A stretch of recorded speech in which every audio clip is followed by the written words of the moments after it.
फट गई बिल्कुल। मैंने कहा यार अब क्या बोलूंगा मैं। उतरा नीचे, फटाफट बैग पैक किया। बैग क्या, एक शर्ट पैंट वही पैक किया। चलो जी, गाना चला कहीं के पान बनाना वाला, और मैंने बिंदास डांस किया। तो भाई कॉलेज की लाइफ या स्कूल लाइफ जो बच्चों को लगता है ना कि यार नहीं नहीं बड़ा पेपर देने पड़ रहे हैं, टीचर, भाई बिल्कुल मस्त लाइफ है वो। मेरा सिंपल, मैं बीच का ऑप्शन नहीं, जैसे कुछ कहते हैं दोस्त जैसे, मेरे दोस्त जैसे कुछ नहीं होते, या दोस्त हो या कुछ नहीं, डिसाइड तुमने कर। और अगर दोस्त हो तो मेरी बदतमीजी भी सुननी पड़ेगी, क्योंकि मैं तुम्हारे मुंह पर तुम्हें गाली दूंगा।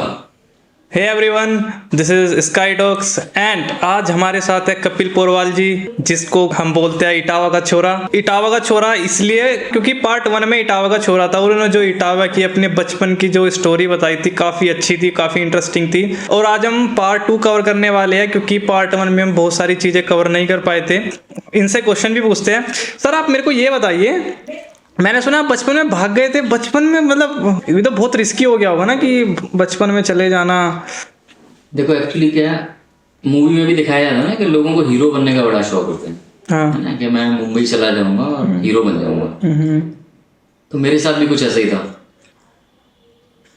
स्टार्टिंग से ना बॉलीवुड मूवी बहुत देखा करता था जम के, है ना। तो मुझे भी लगा यार एक काम करता हूँ कि मुंबई निकल जाता हूँ, है ना, मुंबई निकल के शायद हीरो बन जाऊँ। और शुरुआत कैसे हुई इसकी कि मेरे मम्मी पापा ना बड़ौदा गए हुए थे। अहमदाबाद का एक ना वो गुजरात में एक शहर है बड़ौदा, तो वहाँ मेरे पापा के मामा का घर है। कहते ना कभी कभी आज के टाइप एक मूवी आई थी ना, तो उसमें अजय देवगन ने डायलॉग मारता है कि किसी के नुकसान में किसी का फायदा होता है ना। किसी और में कहाँ दम था, ऐसे करके एक मूवी आई थी अजय देवगन में की। तो इसी टाइप कुछ ना सिचुएशन ऐसी क्रिएट हो जाती है ना कि बंदा ऐसे डिसीजन ले लेता है। उस टाइम क्या हुआ कि मम्मी पापा ना बड़ौदा से वापस आए, तो मैं वहाँ गया नहीं था उनके साथ में। तो मम्मी पापा और मेरी जो सबसे छोटी बहन है वो गए हुए थे।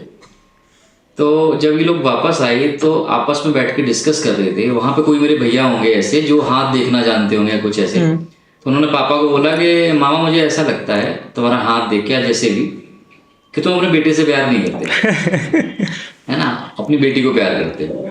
बेटी मतलब जो घर में थी, सबसे छोटी वाली नहीं, मतलब मेरे से छोटी है, फिर एक सबसे छोटी है। जो मेरे से छोटी है उसमें 1.5-2 साल का गैप है हम लोगों में। और मैं भी उस टाइम ना 8th क्लास में पढ़ता था। अच्छा। तो 8th क्लास में बच्चे की एज कितनी होती, 12-13 साल, 14 साल ज़्यादा से ज़्यादा। तो ना माइंड पे एक इफेक्ट ये पड़ा मेरे, जब ये लोग डिस्कस कर रहे थे कि यार शायद सही बात है कि मेरे को ना मेरे घर वाले प्यार करते ही नहीं।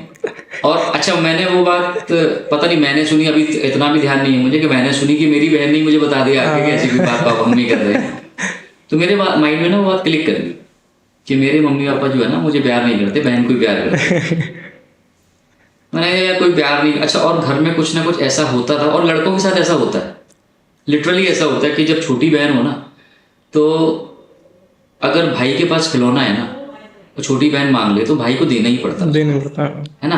और बहनें इतनी दुष्ट होती हैं कि अगर उनके हल्का सा यूं कर दो ना, जब छोटे हैं स्पेशली, तो वो ऐसे रिएक्ट करते हैं कि जैसे भैया ने पता नहीं कितना ही मारा। तो वो क्या करती, मैं ऐसे करता था, वो जमीन पे लौट जाती थी। छोटे वाली बड़े वाली, सबसे छोटी तो बहुत ही छोटी थी उसमें, मतलब वो तो आई थिंक उसमें तो मेरे में शायद 6-7 साल का गैप हो छोटी, तो वो तो बहुत गैप है उसको। तो वो तो पिटी नहीं कभी, पिटी तो खैर कोई सा भी नहीं हमारे यहाँ, है ना। तो वो लौट जाती थी जमीन पे मेरे से जो 2 साल छोटी है। भैया ने मार दिया, तो डांट मेरे को ही पड़ती थी। और घर में कुछ भी हो डांट मुझे को पड़नी है। अच्छा, दूसरा ना मेरे बाबा बहुत पहले एक्सपायर हो गए, तो चाचा छोटे थे। चाचा में और मुझे शायद 10-12 साल का गैप होगा आई थी, ठीक है। तो कुछ भी होता था ना, तो पापा मुझे को डांटते, मतलब गलती चाचा की भी है ना अगर, तो डांट मुझे को पड़नी है। कुछ भी हो, और पापा ये कहते थे नहीं तुम तो समझदार हो। तो मुझे लगता था यार मैं कैसे समझदार हूँ, एक 12 साल का बंदा है, एक 20 साल का बंदा है, तो 12 साल वाला 20 साल से कैसे ज्यादा समझदार हो सकता है। तो माइंड में ना वो बातें घूमती रहती थी कि यार सही बात है। और उस पर ये ज्योतिषी का ये बोल देना, ठीक है, तो माइंड में वो बात क्लिक करके कि हाँ यार सही बात है, मेरे घर वाले तो मेरे को प्यार ही नहीं करते, तो प्यार नहीं करते यहाँ क्यों रुकना। तो मैंने सोचा चलो एक काम करते, मुंबई भाग जाता हूँ। और शाहरुख खान को बहुत टाइम से लाइक करता था मैं, तो मुझे लगा कि मैं एक काम करता हूँ, मुंबई भाग के ना शाहरुख के पास चला जाता हूँ। वो मुझे गोद ले लेगा अपने, जब छोटे भाई उसके पास रहूंगा, वो जब बड़ा हो जाऊंगा तो हीरो बन जाऊंगा। माइंड मतलब जो उस टाइम मेरे माइंड में चल रहा था वो डिट्टो यही चीज थी। मैंने वहां भाग जाऊंगा, वो उसका दिमाग लगाया, फिर मैंने पता 12 साल की उम्र में, है ना। हाँ, हीरो बनने का चस्का बचपन से था। मतलब इसमें मुझे खुद याद नहीं है मुझे कब मन में आया होगा कि मुझे शायद हीरो बनना चाहिए। मुझे जब से अपनी याद है तब से ध्यान है कि मुझे ये लगता है मुझे हीरो बनना चाहिए। बचपन से कॉम्प्लीमेंट भी बहुत मिलते थे और हरकतें भी कुछ ना कुछ ऐसी रहती थी, है ना, डांस करना ये सब, तो ना लोग मैच करते थे, नहीं ठीक है यार कुछ कर लेगा, तो मेरे माइंड में वही रहता था। अब ना मुंबई जाने के लिए उस टाइम शायद 130 या 135 रुपये लगता होगा शायद, क्योंकि बड़ौदा का इतना ही किराया था उस टाइम पे। तो मैंने सोचा जेब में पैसे तो होते नहीं थे उस टाइम, महीने की पॉकेट मनी होती थी 4 रुपये पापा देते थे महीने के मुझे, 4 रुपये पूरे महीने के मिलते थे उस टाइम। उतनी पापा का भी वो है ना, 4 रुपये मिलते थे, वो भी हम गुल्लक में डालते थे उन 4 रुपये को भी। धीरे धीरे बढ़ गए थे, 10 रुपये भी हो गए थे फिर महीने के। तो मुझे लगा एक काम कर तो गुल्लक से रुपये चुरा लेता हूँ, मुंबई भाग जाऊँगा। यार रुपये चुरा नहीं पाया, रुपये सब मिला के निकल के आए मेरे हाथ में 9 रुपये। मतलब मेरे 2 महीने की सैलरी, 4 रुपये थे तो 2 महीने से भी ज़्यादा की सैलरी होगी। मैंने चलो कोई बात नहीं, अब मुंबई तो भाग नहीं सकते। मैं क्या हुआ, मैं स्कूल के लिए रेडी हुआ, इस्लामी इंटर कॉलेज में पढ़ता था, है ना। तो स्कूल के से ही मैं पहले स्कूल के सामने गया, जिससे डाउट ना हो कुछ भी, मान लो पापा पीछे में कुछ भी कि कहाँ जा रहा है। और साइकिल भी नहीं होती थी, पैदल पैदल गया स्कूल तक, लगभग 1 किलोमीटर दूर स्कूल था मेरे घर से। पहले स्कूल पहुंचता हूँ, वहाँ बाहर का माहौल देखता हूँ, अंदर नहीं जाता हूँ, स्कूल की यूनिफॉर्म में हूँ। अच्छा। फिर वहीं से निकल के स्टेशन की तरफ, है ना, और वहाँ से आई थिंक आधा पौन किलोमीटर दूर जो ना स्टेशन होगा, रेलवे स्टेशन, और सारी ट्रेन भी मेरे ही वेट कर रही थी। वो ट्रेन हमेशा टाइम पे आती है, हमेशा। उस दिन सारी ट्रेन भी लेट थी कि वो वेट कर रही हो कि बेटा आ जा तू, लेके चलूँ मैं। और बैग में कपड़े डाल के लेके आया था, है ना, तो शर्ट पैंट और गॉगल्स, उस टाइम गॉगल्स बहुत लगाता था मैं, तो लेके आया था मैं। स्टेशन जाते ही कपड़े चेंज करे पहले मैंने। अब ट्रेन का टिकट आता था उस टाइम, मेरे मामा घर है दिव्यापुर में, अच्छा, तो इटावा के पास में ही पड़ता है, 1 घंटा लगता हुआ ट्रेन से। ओके। तो 11 रुपए का शायद टिकट था, जेब में थे 9 रुपए, ऐसा कुछ है मतलब, है ना। तो मैंने कहा टिकट तो ले नहीं पाऊंगा, 2 रुपए कम पड़ रहे, तो मैं ना बिना टिकट की घुस गया ट्रेन में। अब डर ये भी लगे टीटी आ गया तो क्या करोगे, साला किस्मत इतनी अच्छी है, ये कहो किस्मत इतनी खराब, टीटी भी नहीं आया। ट्रेन पहुंची सीधी दिव्यापुर, दिव्यापुर पहुंच गया, मामा के यहाँ जब पहुंचा, मामा थे नहीं, मामा शायद इलाहाबाद कहीं गए हुए थे। तो जब मैंने गेट नॉक किया तो नानी ने शक्ल देखी, कह रहे तुम अकेले कैसे आ गए, क्योंकि मैं तो बिना मम्मी के कहीं जाता ही नहीं था, और उस एज पे जाता ही कौन, इतनी दूर 12 साल की उम्र में जाती। आज उस टाइम तो चलो फिर भी लोग जाते थे, आज के बच्चे तो कहीं भी नहीं निकलते। 12 साल की सोसाइटी में भी घर से नीचे नहीं आते प्रैक्टिकली। मामी और नानी ने पूछा कि अकेले कैसे आ गए, मैंने क्या बोलूं। मैंने कहा मुन्ना मेरे स्कूल की छुट्टी हुई, तो मामी ने पूछा छुट्टी कैसे हो गई। मैंने कहा 5 टीचर मर गए हमारे स्कूल में 5 दिन की। भाई साहब, मैंने 5 टीचरों को मार दिया। यही बहाना समझ में आ गया, यही, क्योंकि कोई टीचर मरता था छुट्टी तो मिलती थी। ऑन द स्पॉट 5 टीचर, मैंने ऑन द स्पॉट 5 टीचर मार दिया। मैंने 5 टीचर टपक गए, तो इसलिए अब 5 दिन की छुट्टी है। मम्मी इसलिए नहीं है कि मम्मी घर पे काम है। अच्छा फोन भी नहीं था मेरे घर पे कि कोई बंदा कॉल करके पूछ ले। अब डरा था, बैठ तो गया मामी के घर पे, मामा भी नहीं थे तो, और रात को भी जल्दी सो गए खा पी के। पूरे दिन कैसे कटा मुझे को पता है। डर होता ना, आप कुछ गलत कर रहे हो तो डर तो है ही अंदर। इधर बेचारे घर वाले पूरे इटावा में छान मारा पापा ने, जहाँ जहाँ उन्हें लगा कि यहाँ हो सकता है। भाई 12-1 बजे तक तो उन्होंने वेट किया होगा कि ठीक है स्कूल से ही वापस आए। जब स्कूल से नहीं आया, फिर स्कूल में गए, पता किया उन्होंने, पता चला आज तो आया ही नहीं है। उन्होंने बेचारों ने ढूंढा, कहीं मिले नहीं। रात के 8 साढ़े 8 के आसपास मामा वापस आ गए थे। मैं छत पे सो रहा था, खाना खा पी के जल्दी सो जाता, बल्कि मैं कभी इतनी जल्दी लेटता ही नहीं हूँ। अब डर है अंदर, तो ये डर कि मामा ना आ जाए। मामा आ गए, मामा ने उठाया कि हाँ कैसे आई, कैसे क्या आई, तो आ गए बस। टिकट तो मैंने कि टिकट तो लिया नहीं, कि पापा बैठे दुकान में, मेरे मामा की नहीं मिठाई की दुकान, अच्छा दिव्यापुर में। पापा बैठे हुए दुकान में। अब तो मेरी फट गई बिल्कुल। मैंने कहा यार अब क्या बोलूंगा मैं। उतरा नीचे, फटाफट बैग पैक किया। बैग क्या, एक शर्ट में वही पैक किया। चलो जी, मामा पूछते रहे कैसे आई तुम अचानक, क्या अब क्या ही आंसर दूं। पहुंचा वहां पे, अब पापा का बेचारों का चेहरा उतरा होगा, साथ में ताऊ के बेटे और थे, दोनों लोग बैठे हुए। हमने आज तो सारी गया भाई, पेला जाऊंगा, हीरो का भूत उतरेगा आज तो मेरा। ये हीरो था, ये विलन भी नहीं बन पाया। अब सामने देख रहे हो विलन बैठे हुआ है यहाँ तो। तो अब पापा ने सिर्फ इतने डायलॉग मारा, एक काम करते हैं तो मैं ना मूंगफली का ठेला लगवा देंगे, पढ़ने का मन तो है नहीं, भागते फिर रहे हो। अब उन्हें क्या पता अंदर चल के आ रहा है, मैं तो हीरो बनने जा रहा था, दूसरा तो मुझसे प्यार भी नहीं करते। तो क्या होता है कभी कभी ना पेरेंट्स को लगता है कि बच्चों के सामने कुछ भी बोल दो चलता है, बट ना कम एज पे भी ना बच्चों के माइंड पे जो इफेक्ट पड़ता है कभी कभी होता है कि लाइफ टाइम ना वो इफेक्ट और इमेज बनी रहती है। तो शायद मैं ना भी भागता, लेकिन जो वो डायलॉग आया ना कि मुझे प्यार नहीं करते, और अच्छा मैं माहौल भी देख रहा था, कुछ भी वो मैं ही पेला जाऊंगा, चाचा गलती करे तब भी मैं पिटू, मतलब पिटा तो घर में कभी नहीं, डांट पड़ती थी हमेशा। तो अब पापा ने जब ये डायलॉग मारा तो मैं थोड़ा सा मैंने कहा नहीं नहीं पढ़ेंगे पढ़ेंगे, घर लेके आए बेचारे, मम्मी की थी रो रो के हालत खराब थी, है ना। चाचा को भी, अच्छा चाचा से भी एक रात पहले लड़ाई हुई थी मेरी जम के, आज रात को लड़ाई हुई, कल सुबह में खाए, तो चाचा को भी लगा कि मेरे चक्कर में भाग गया, सब बेचारे खुद अपने ऊपर ब्लेम डालते थे, है ना। उस दिन के बाद से आज तक चाचा से लड़ाई नहीं हुई कभी। अच्छा, उन्हें लगा कि नहीं यार नहीं लड़ना चाहिए, हमारे चक्कर में भाग गया, क्योंकि कुछ ताने उन्हें भी मिल गए होंगे, तो मुझे से तो लड़ रहा था रात को। लेकिन उससे ना एक फायदा हो, ये तो देखो खतरनाक इंसिडेंट है कि जिससे आदमी ना हो सकता मुंबई पहुंच जाता, साला हाथ पैर तोड़ के कहीं कोई भिखारी बना देता, एग्जैक्टली मार दिया जाता, ऑर्गन्स बेच दिए जाते, कुछ भी हो सकता था। किस्मत अच्छी थी कि 9 ही रुपए जेब में डले थे, ज्यादा होते तो शायद मैं पक्का भाग, पॉकेट मनी ज्यादा होती तो भाग जाते शायद, 100% भागता, क्योंकि माइंड में नेगेटिव थॉट था ना। और क्या कहते हैं ना कि पॉजिटिव चीज से ज्यादा ना नेगेटिव चीज बहुत इम्पैक्ट करती है। आप किसी के लिए ना 100 अच्छे काम कर लो, वो आदमी 1 मिनट भूल जाएगा अगर आपने एक कोई गलत काम कर दिया।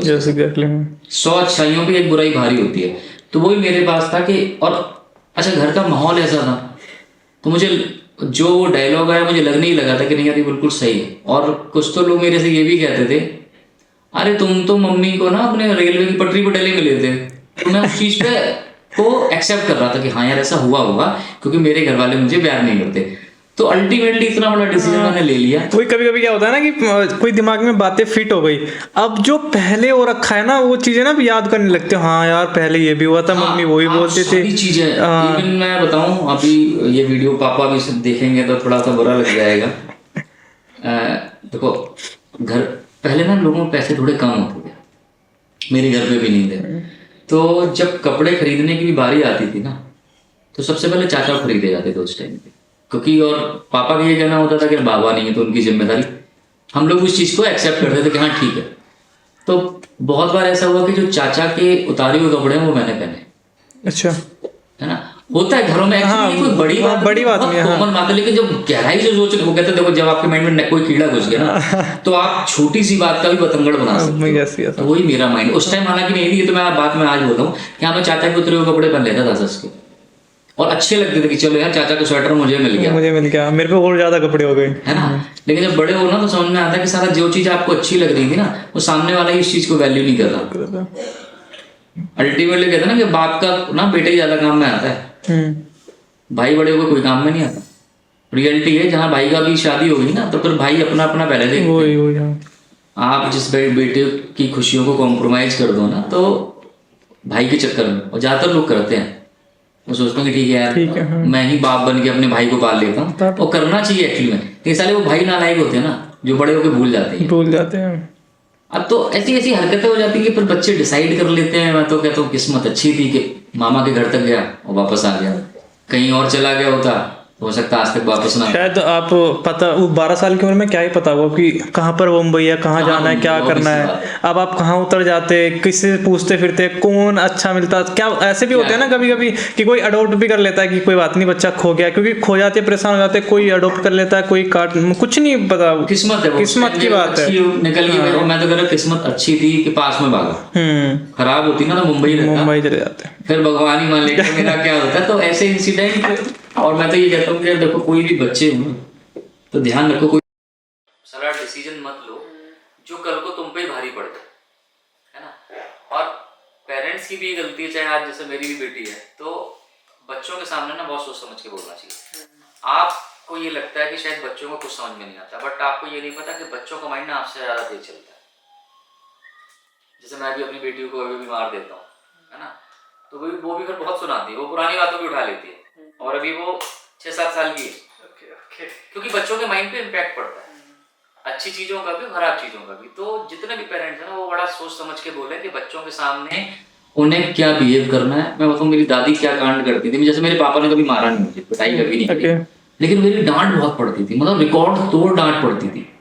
साला कोई भी गलती करे डांट मेरे को ही पड़नी है। और इटावा का एक माहौल है कि इटावा में जब तक आप गालियां ना दो ना आपकी बात पूरी नहीं होती। अच्छा है ना। तो मैं भी बहुत गालियां देता था किसी टाइम पे, मतलब वो कहते ना, हम लोग उसको इटावा में बोलते थे हेल्पिंग वर्ब है।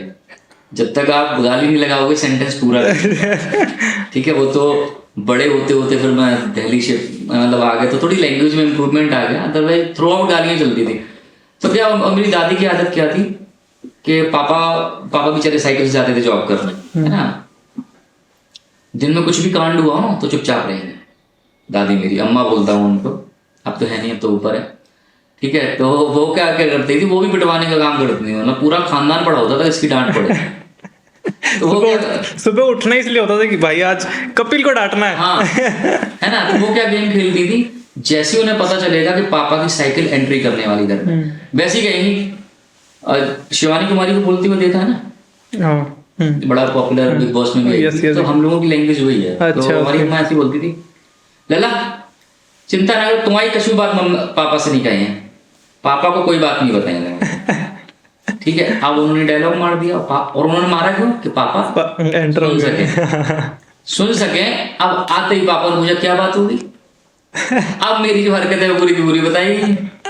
आज इन्होंने ये कर दिया, वो कर दिया, राजू से लड़ाई, राजू मतलब मेरे चाचा, अच्छा उनसे लड़ाई होगी। तो अल्टीमेटली सारा ऐसा माहौल बन रखा था कि छोटी सी बात भी ना इतनी नेगेटिव होगी मेरे लिए, और वो शायद कहीं ना कहीं आज भी मेरे माइंड में है। अच्छा कुछ भी ऐसा होता है ना तो मेरा माइंड सीधा वहीं जाता है।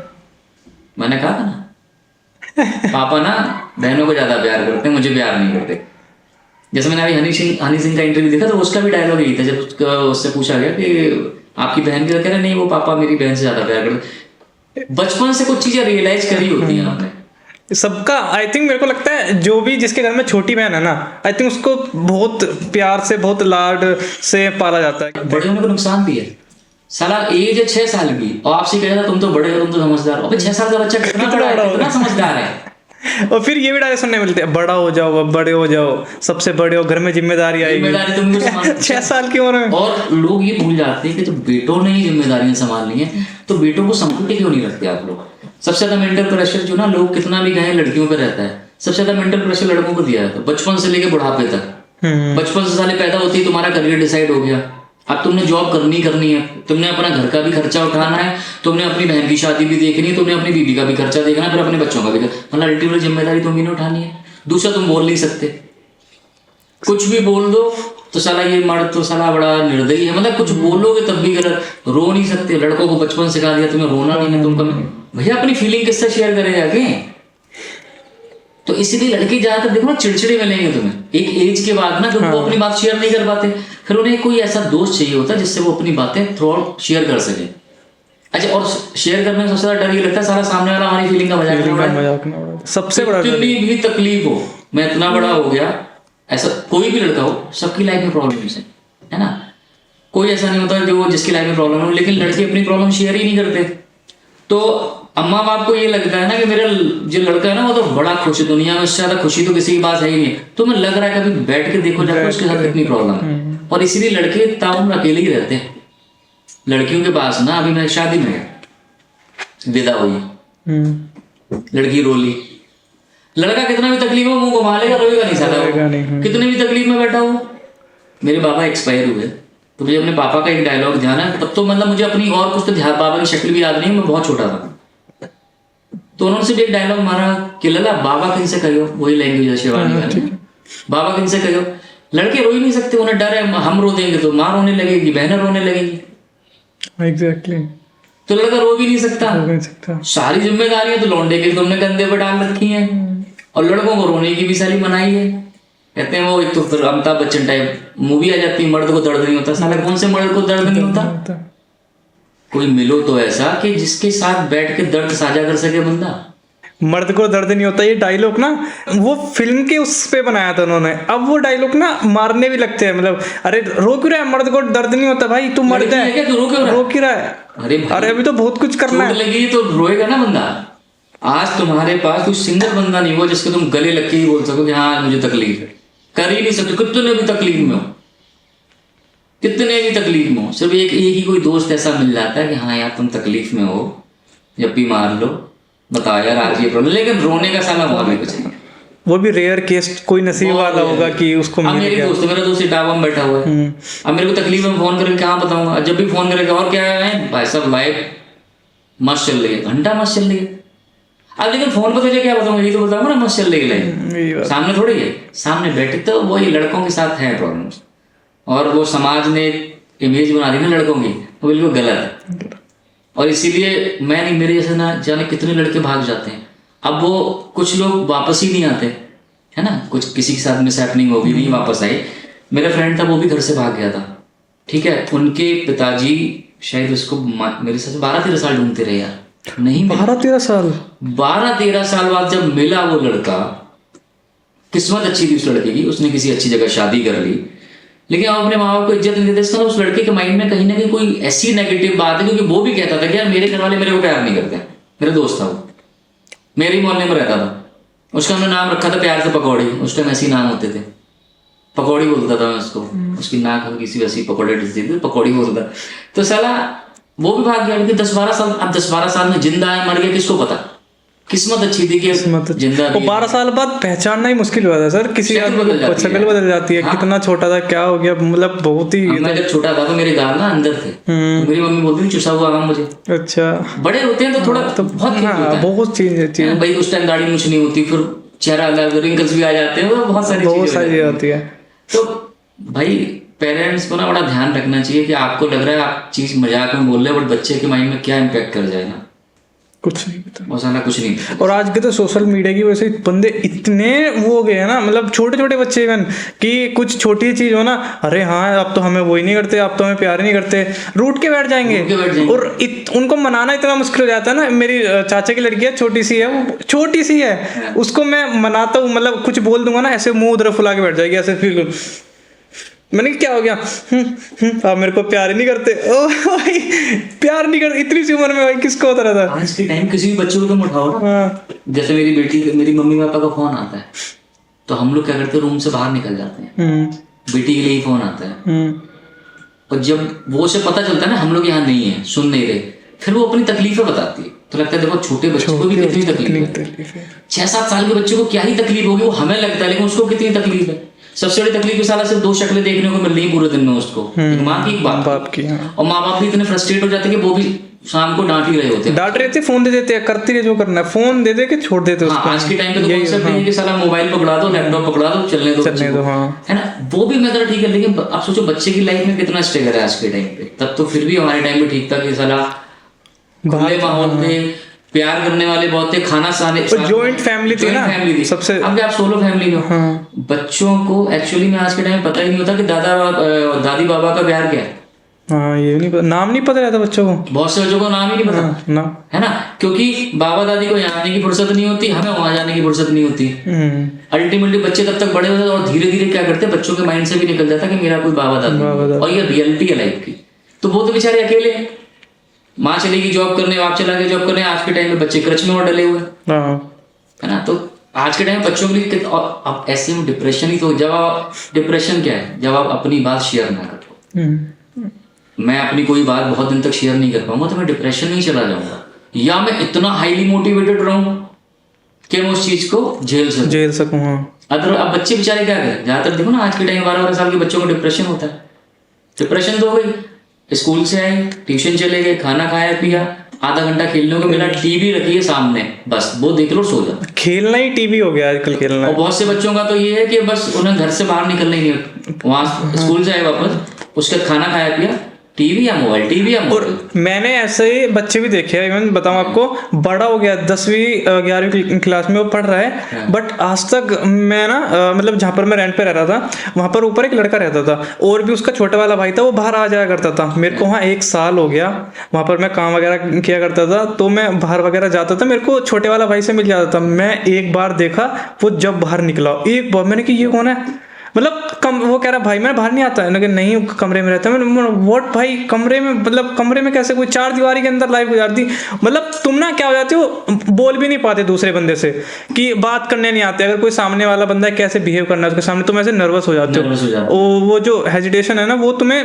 आगे नहीं लेके जा पाती। उसमें भी पेरेंट्स की गलती। पेरेंट्स पता क्या कहते हैं उस केस में, हमारा बच्चा बहुत शर्मीला भाई, वो घबरा रहा है लोगों से बात करने में, वो शर्मीला नहीं है। साला जब तक बच्चे शरारतें ना करें ना तो वो बच्चे नहीं है फिर। और हमने आजकल के बच्चों को ऐसे ही कर दिया। हमारे टाइम पे तो साला घर पे बस मैं स्कूल से वापस आया, खाना खाया पिया और कब गायब हो गया फिर अता पता नहीं करवा। हाँ, कई 12 साल की उम्र में बहुत बड़ी बात होती है, बात भी है ना। तो खैर वो तो खैर नहीं करना चाहिए, किसी को नहीं करना चाहिए, ठीक है। लेकिन कुछ इंसिडेंट ऐसे होते हैं, उसका फायदा भी मिला। फायदा मुझे क्या मिला कि मैंने काफी टाइम तक ना अपने घर वालों से नजरें नहीं मिला। कांड इतना बड़ा हो गया। अच्छा पापा, और क्या होता है जब पेरेंट्स मारे ना तो डर निकल जाता है, शर्म भी नहीं रहती। मेरे मम्मी पापा ने मारा भी नहीं मुझे, सिर्फ समझाया, ठीक। तो खुद को गिल्टी फील कर गया मैंने, यार क्या कांड करती। उससे फायदा पता है, मैं सुधर गया कि यार वो तो मैंने कितना बड़ा कांड कर दिया। और सब बहुत सारे कांड हुए थे, है ना। जैसे मैंने पुराने वीडियो में बताया कि वो लड़की कंप्लेन भी उसी साल ही आई मेरी, है ना। भाग भी उसी साल में गया। तो इतने कांड हो गए कि मैं सुधर गया। तो ये कभी कभार ही होता है कि लोग सुधर जाएंगे, तो ऐसे इंसिडेंट का सिर्फ लोग बिगड़ते हैं, सुधरने का स्कोप नहीं रहता। वही नशे वाली चीज है एक, नशे की। यार एक बार भाग गया ना, मजा आ गया। मैंने देखा ना बहुत से लोगों को मैं जानता हूँ पर्सनली, जो एक बार नहीं 10 बार भागे, तो उन्हें चस्का लगेगा यार भागने में भी तो मजा आया। फिर साला 15 दिन के लिए गायब हो जाते हैं, घर वाले भी कहते 15 दिन में वापस आ जाएगा। बट अल्टीमेटली ठीक कुछ इंसिडेंट ना लाइफ में सिखाने के लिए आते, तो ये इंसिडेंट ने भी कुछ सिखाया। मतलब तुम्हें हर चीज़ से सीखने को मिलता है। जो आपने बताया बीच में डिस्कस किया था कि स्कूल वगैरह के सामने मैं जाता था बाहर भागन, मतलब जब आप भाग रहे थे उस टाइम पे, मेरे को ये बताइए जो आपकी एजुकेशन है वो किस टाइप की रही है, मतलब एवरेज थी या फिर अच्छे थे पढ़ने में, क्या था मतलब आपकी स्कूल लाइफ? इसमें मेरे में ड्रामा बहुत हुआ। मेरी लाइफ अगर मैं उठा के देखूँ ना तो ड्रामे बहुत है। मतलब मैं बॉलीवुड की स्टोरी अच्छी खासी मैं अपनी लाइफ से बना सकता हूँ। बहुत सारे ड्रामे, हर चीज पे पूरे। मतलब मैं अगर 1st 2nd क्लास पे तो मुझे याद भी नहीं, बहुत छोटा था। अगर मैं 4th क्लास से लेकर मैंने MBA किया हुआ गाजियाबाद से, तो मेरी जो इमेज क्लास में बनी होती थी वो बनी होती थी ब्रिलियंट स्टूडेंट की। अच्छा, ब्रिलियंट गजब है बंदा ये तो। मार्क्स कभी आते नहीं थे मेरे। जब मतलब मैं शायद 4th क्लास में होऊंगा, है ना, तो मेरी सिस्टर शायद UKG या 1st में होगी, है ना। तो पढ़ने में वैसे था, नॉर्मल था, ना कम ना ज्यादा था। आता मुझे सब है, लिख नहीं पाऊँ। ओके, आता मुझे सब है, मैं लिख नहीं पाऊँ, मुझे मार्क्स नहीं मिलेंगे। लिखने का 2 तरीके होते हैं, एक तो मेरे को आलस आता है लिखने में, या फिर मेरे को लिखा ही नहीं जाता। मुझ पर लिखा ही नहीं जाता। अच्छा। और आज भी वो हालत ये है कि मेरे से एक लाइन कोई बोलता है ना लिखाने के लिए, तो मेरे हाथ काम लगते, साला इतनी बड़ी लाइन लिखूंगा कैसे मैं। तो मैंने MBA में असाइनमेंट मैं कभी असाइनमेंट अपने नहीं बनाता था। मेरी फ्रेंड होती थी, देखो लड़कियां ना लिखने में बड़ी स्मार्ट होती हैं, तो उनसे हम डील क्या करते थे कि एक काम करो, तुम मुझे हैंड रिटन वाले असाइनमेंट दे दो, मैं जो कंप्यूटराइज्ड काम है PPT बना वो मैं बना दूंगा। उसमें मुझे मजा आता था। तो मेरे 90% असाइनमेंट तो मेरी फ्रेंड ने बना के दी MBA में। तो अब जब मैं सबसे पहले मैंने एडमिशन लिया खालसा स्कूल में, मेरे घर के पास था, तो 1st से 3rd तक वहाँ रहा, 2nd तक आई थी। और फिर मैंने मदर इंडिया में एडमिशन लिया वहाँ पे। तो मेरी सिस्टर जो थी ना, वो हर साल उसको मेडल मिलता था, क्लास टॉप करती थी। तो जब वो घर पे वापस आती थी ना, जो रिजल्ट डे पे, अच्छा उस टाइम PTM की बसड़ नहीं होती थी, सीधा पेरेंट्स को रिजल्ट पे ही पता चलता था। तो वो लंबा मेडल टांग के आ रही, घर वाले देख रहे बाहर कि अच्छा, घर पे हम लोग बिट्टी बोलते हैं, है ना। अच्छा जी मेडल मिला, भैया कहाँ है? भैया का तो पता नहीं कहाँ है। पापा समझ जाते थे जैसे फिर नहीं मेडल मिला, पापा बेचारे ढूंढने जाते थे कि शायद देखें कहाँ कहीं दुखी ना हो। मजाक कि दुखी क्या है, दुख क्यों नहीं हुआ। डायलॉग एक फिक्स होता था, पापा मैंने सब सही किया था, टीचर ने बेईमानी करी। हमारी जो मेरे क्लास में ना प्रिंसिपल की लड़की पढ़ती थी। अच्छा। मैंने पापा उसको देखो, या तो मैं फर्स्ट आता, क्लास टॉप मैं करता, या वो करती। उससे कुछ नहीं आता, अभी मेरे सामने, और ये रियलिटी थी, मैं उसको अपने सामने खड़ा कर लूँ, उसे कुछ नहीं आता था पढ़ने और लिखने में। प्रिंसिपल की बेटी थी तो वो हमेशा टॉप करती थी। पापा कहते सेकंड क्यों नहीं, मैंने सेकंड का तो ऑप्शन ही नहीं है, तो फर्स्ट आऊंगा तो नहीं आऊंगा। सेकंड क्यों आना भाई, मैंने सबसे अच्छा किया तो सेकंड क्यों आऊंगा। तो मेरा नंबर सेकंड वाले को तो सेकंड पे डाला जाएगा, मेरे को तो कहीं और ही डाला जाएगा ना, तो मेरा फिर कोई नंबर नहीं होता था। पेपर दे के आया, पेपर कैसा हुआ पापा, ये मान 50 नंबर का होता था उस टाइम पे, पापा ये मान के चलो 49 से कम मार्क्स तो आएंगे ही नहीं। 49 8th क्लास में मेरे मार्क्स बहुत बढ़िया हुए, ऑलमोस्ट हमेशा अच्छे जाते थे, ठीक है, क्लास में कभी टॉप नहीं गया, ठीक है। और फिर एक फिक्स डायलॉग होता था मेरा कि मैं पेपर बहुत अच्छा करता हूँ, टीचर ही बदतमीज है, फिक्स डायलॉग था। फिर 8th के बाद मैंने इस्लामिया में एडमिशन ले लिया। वो अच्छा दौर भी था, खराब भी था। अच्छा इसलिए था कि इस्लामिया ना इटावा का one of the best college में से, अच्छा बड़ी मुश्किल में एडमिशन हुआ करते थे उस टाइम पे। 8th क्लास में भी इंटरव्यू देना पड़ता था, ऐसे एडमिशन नहीं होता था उसमें। तो रिटन टेस्ट हुआ, मैं कहता पढ़ने में तेज था। और इसमें ना एक क्या हॉस्टल टाइप था? ना हॉस्टल टाइप नहीं, वो इटावा में खैर हॉस्टल टाइप कुछ नहीं था, ठीक है, क्योंकि सब लोग आसपास ही रह रहे थे 1-1.5 किलोमीटर के डिस्टेंस पे, और सेमी गवर्नमेंट कॉलेज था वो, ठीक है। तो उसमें प्रॉपर रिटन टेस्ट दिया, इंटरव्यू दिया और हो गया। और उसका मेन क्रेडिट किस पे जाता है, हमारे घर पे ना एक टीचर आते थे पढ़ाने के लिए, प्रकाश वाजपेयी। ओके। तो उन सर का कॉन्ट्रीब्यूशन मेरी लाइफ में और मेरी बहन की लाइफ में बहुत ज्यादा है। मतलब इटावा ऐसे शहर में जहाँ लोग सिर्फ हिंदी ही बोलते हैं, अच्छा, तो प्रकाश सर ने ना हम लोगों को सिर्फ हिंदी नहीं, इंग्लिश में भी बहुत मतलब कहते हैं मजबूत कर दिया।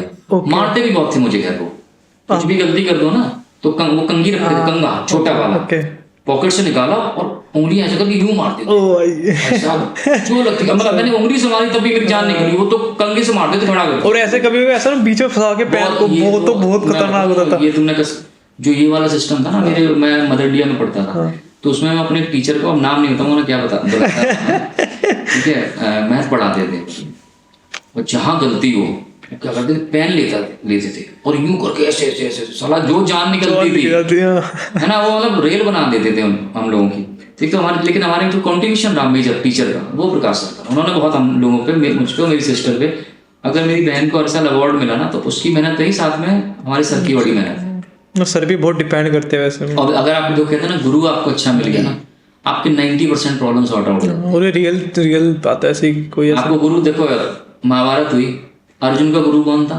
श्री कृष्ण। और दुर्योधन का गुरु कौन था? शकुनी। तो गुरु अगर आपको अच्छा मिल गया तो आपकी नैया पार लगा देगा अच्छे वे में, और गुरु खराब मिल गया, अब शकुनी मिल गया उसको, बुरा पूरी लाइफ पांडवों के साथ हुआ, लेकिन दुखी सबसे ज्यादा अगर देखा है दुर्योधन था, क्योंकि दुर्योधन को हमेशा ही रहता था कि साला पांडवों को मारना है, पांडवों को पेलना है मैंने। तो गुरु की ना इम्पोर्टेंस हर टाइम, मैं उन गुरुओं में तो खैर बिलीव नहीं करता जो लोग बना लेते ना आजकल ऐसे कि वो नचा रहे हैं पीछे लड़कियों को और हम कहते हैं हमारे गुरु बने फिर रहे हैं, अच्छा है ना, जो ना वो एक डिफरेंट चीज है। बट गुरु अच्छा मिल जाए तो आपके सारे काम हो जाते हैं। मैंने इस्लामिया में एडमिशन ले लिया, 10th तक तो सब बढ़िया चल रहा था हमारा इस्लामिया। अच्छा, इस्लामिया में एंटर करते ही भागने वाला दौर शुरू हो गया, घर से भागने वाला कांड भी उसी टाइम पे। अच्छा, उसी टाइम पे बता। स्कूल इतना अच्छा, कॉलेज इतना अच्छा, है ना, और काम मेरे कांड शुरू हो गए जैसे तैसे करके। मैंने लेकिन 10th कर लिया। 10th का मेरा पढ़ाई का बड़ा अच्छा किस्सा है। 10th में क्या था, बोर्ड के एग्जाम होते हैं 10th में, और उस टाइम पे ना न्यूज़पेपर में रिजल्ट निकला करता था 10th का, सबका ही, मतलब न्यूज़पेपर में आया करते थे, रोल नंबर आता था 10th का और 12th का, ओके ठीक है। तो अच्छा, और 9th में मेरा एक फ्रेंड बना ब्रिजेंद्र प्रताप सिंह। अच्छा, मैं उसको मोटा बुलाता था, मैंने उसका कभी नाम नहीं लिया, मोटा ही बोलता था, उससे मेरी वही बॉन्डिंग थी। बेचारा इतना मोटा भी नहीं था जितना मैंने उसका नाम रख दिया, मोटा मोटा। हम लोग क्या करते थे, हम लोग कॉलेज से आए, खेलने निकल गए, पहले मैच खेला, मैच के घर पे आए, कुछ खाया पिया, फिर हमारे घर के पास एक जगह है नौरंगाबाद चौराहा, वहाँ पर ना समोसे मिलते हैं छोटे छोटे, 10 रुपए के शायद 5 मिलते हैं, हो सकता है उस टाइम 10 रुपए के 10 होंगे, आई थिंक मेरे हिसाब से 10 रुपए के 10 होते थे। तो वैसे हम लोग चले जाते थे शाम को टहलने, तो पहले समोसा पी लेंगे वहाँ पे जाके। तो पढ़ाई लिखाई से तो उस टाइम 9th से तो हमारा कोई फोकस ही नहीं। 9th में तो मैंने पेपर लीक करा दी, फोकस कहाँ से होगा आपने 9th क्लास में।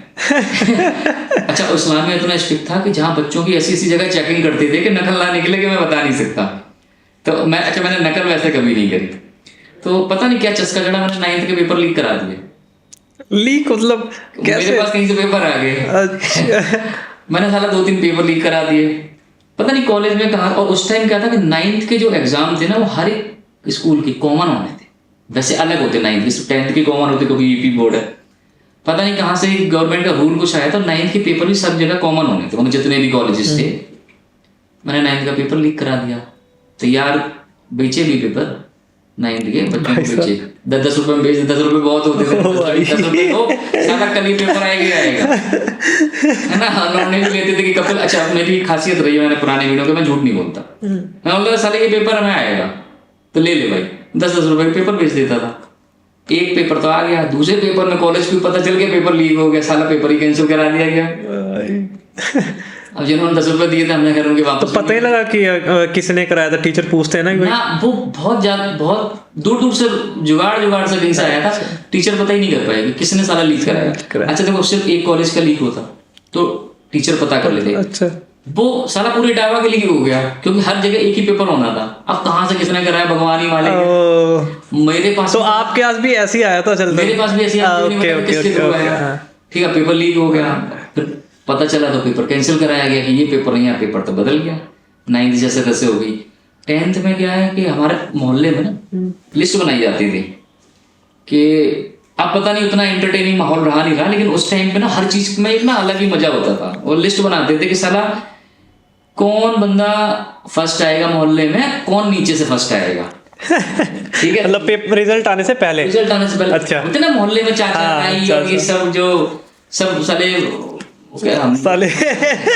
हम लोग बोलते हैं इटावा कानपुर जाएगा मठाधीश बने फिरते हैं ना कि साला हम तो तुर्रम खाए। तो जैसे मेरा एक दोस्त था 10th में, वो क्या करता था रात के 2-3 बजे तक पढ़ाई करता था, और पढ़ना कहाँ पे, छत पे बैठ के, लैंप रख के, लाइट की इश्यू होता था। ऐसी 1-2 लड़कियां भी थी जो रात में, और हम उन ढीठ लोगों में से थे जिनके घर पे इन्वर्टर था उस टाइम पे, लेकिन मजाल में पढ़ना ना भाई। मैंने कहा भाई खाना खा लिया तो नींद आ रही, और हमारे घर 8 बजे खाना खा लिया जाता है इटावा में, हम खाना खा के सो जाते थे। तो मोहल्ले में ये था कि भाई लिस्ट बनाई गई, तो भाई सबसे ऊपर कौन पास होगा, तो एक लड़की का नाम डाला गया, ये मोहल्ला टॉप करी, मोहल्ला टॉप, यूपी टॉप की कोई बात नहीं हो रही, मोहल्ला टॉप कौन करेगा।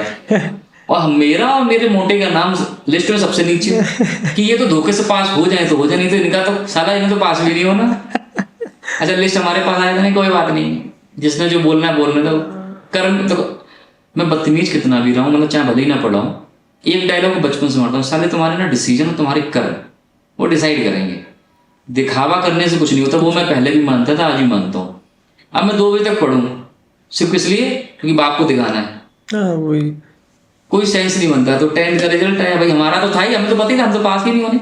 और बाई चांस मेरा मैथ का पेपर जो ना खराब हो गया जब मैंने एग्जाम दिया।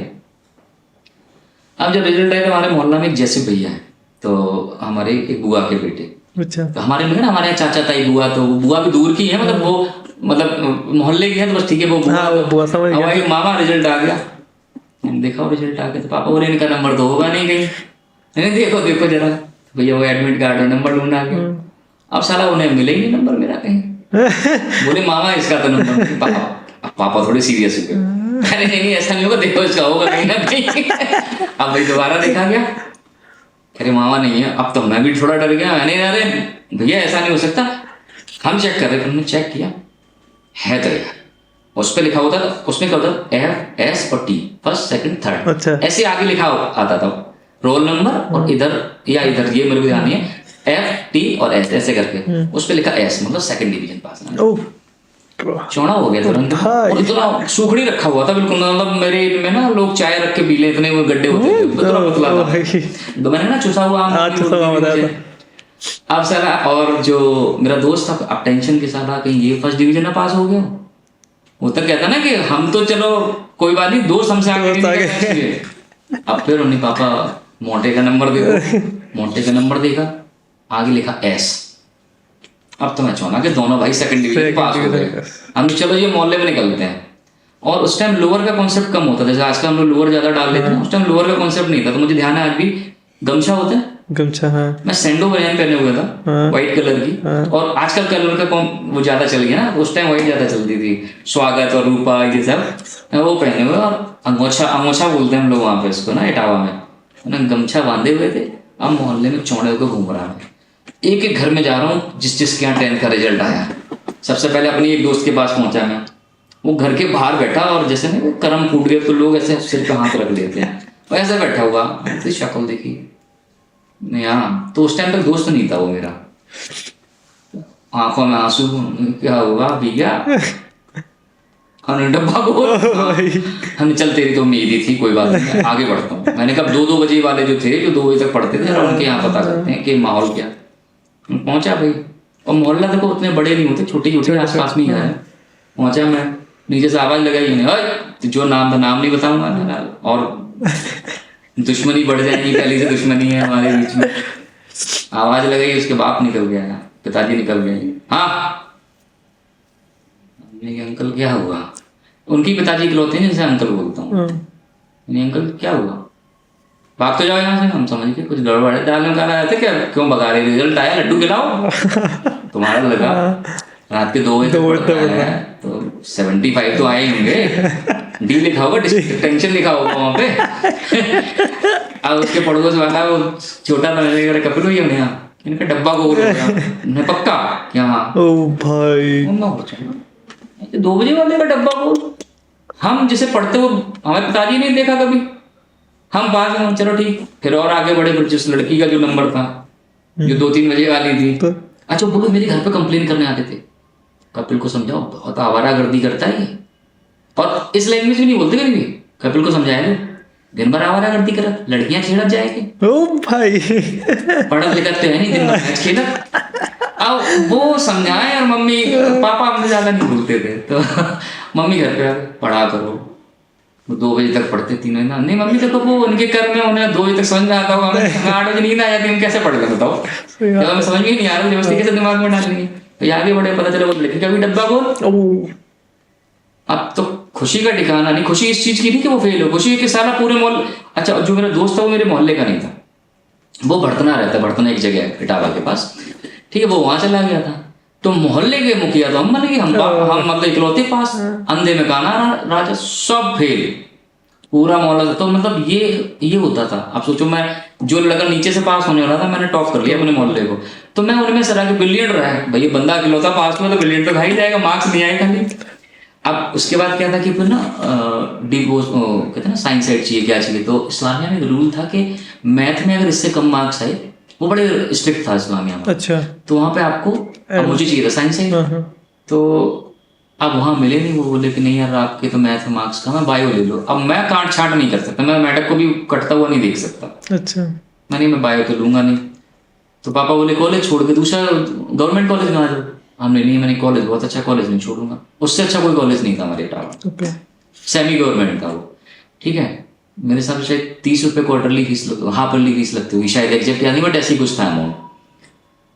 पापा बोले अकाउंट ले लो, हमारे पूरे खानदान में सब अकाउंटेंट ही हैं सारे। अच्छा, पापा, मेरे बाबा, मेरे ताऊ, मेरा कजिन, सब अकाउंटेंट। तो मैंने कहा मैं इस लाइन में जाऊँ, कॉम्पिटिशन बहुत है, तुम लोग खाली मेरी टिकने नहीं दोगे, मैं सबसे छोटा पड़ जाऊंगा। मैं तो फिर पापा ने कुछ सब्जेक्ट लिख के दिए इटावा में, मतलब इस्लामिया में वो भी नहीं मिले। तो वो एक स्ट्रगल वाला टाइम था कि यार, एक तो साइंस साइड से सीधा मैंने आर्ट साइड में जंप मार लिया। अच्छा, आर्ट साइड ले लेते थे? आर्ट साइड, उसको जो मेरी बेइज्जती हुई, मोहल्ले के लोगों ने बेइज्जती करी, क्या साइंस साइड से आर्ट साइड में आ गए, क्योंकि आर्ट साइड वाले लोगों को लोग गधा समझते हैं, परसेप्शन बना हुआ है, ठीक है। कॉलेज में भी जो हमारे इंग्लिश के टीचर थे, वही साइंस साइड को पढ़ाते, वही आर्ट साइड को, और मैं उनका फेवरेट स्टूडेंट था। तो वो क्लास में उन्होंने मुझे, तुम साइंस साइड से आर्ट साइड में कैसे आ गए? तो मैंने हंस के बता दिया, मैंने सर बस मैथ नहीं, थप्पड़ दिया सबके सामने उन्होंने मेरे। आज के टाइम में तो टीचर मार ही नहीं सकता ना बच्चों को। मैंने बड़ा बहुत, जितनी बेइज्जती हो सकती थी ना मेरी, वो मेरी 11वीं क्लास में हुई, जम के हर कोई बेइज्जती करता था, मैं भी दुखी। मैंने कहा यार फंस गया मैं तो, आर्ट साइड ले ली मैंने, नजरें ना मिलाऊं, बेमतलब की चीजें बना रखी है आर्ट साइड। पापा को बताया, 2 लोगों से फिर मैंने डिस्कस किया, एक अपना जो मोटा था मेरा दोस्त मोटे से, और दूसरा पापा समझाया कि यार एक काम करो, वो तो सब्जेक्ट जो मिल गया छोड़ दो, किसी सब्जेक्ट में इतने स्ट्रांग बनो जिसमें तुम्हारी एक्सपर्टीज है ना, क्या फर्क पड़ता है साइंस है। तो पापा हमेशा मोटिवेटेड रहे, तो वो दूसरों को भी देखो, जो बंदा खुद मोटिवेटेड है ना, दूसरे को मोटिवेट कर सकता है। उन्होंने मेरे को मोटिवेट किया। 3 महीने में सिचुएशन इतनी चेंज करी मैंने कि मैं आर्ट साइड वाला होके इतना चौड़ा होकर घूमता था जितना साइंस साइड वाले नहीं घूमते थे। मैंने अपनी इंग्लिश बहुत सॉलिड कर ली, ग्रामर में कुछ भी करा लो, मेरे से आगे तो मैं आता ही नहीं हूँ। मतलब मैं उतना 3 महीने मैंने अपने आप को पक्का किया कि साले मेरे से ज़्यादा तो मैं आता ही नहीं होगा इंग्लिश में। तो साइंस साइड वाले भी मेरे से पूछते थे कपिल जरा बताइए ये कैसे होगा। भाई जैसे मैथ है वैसे ही ग्रामर है, तो पूछोगे साले मेरे से आके।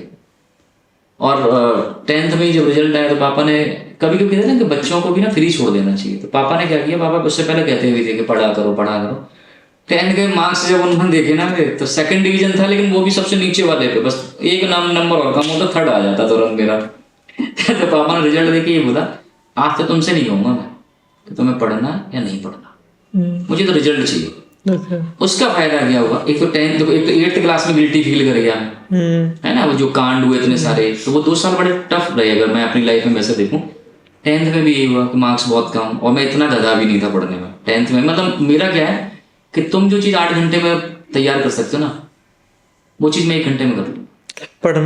पढ़ने का मेरा फ्रेंड था, तो वो जैसे 12th में ना लॉन्ग क्वेश्चन आता था, शायद 200 वर्ड का होता था, ऐसा कुछ मुझे एग्जैक्ट याद नहीं है।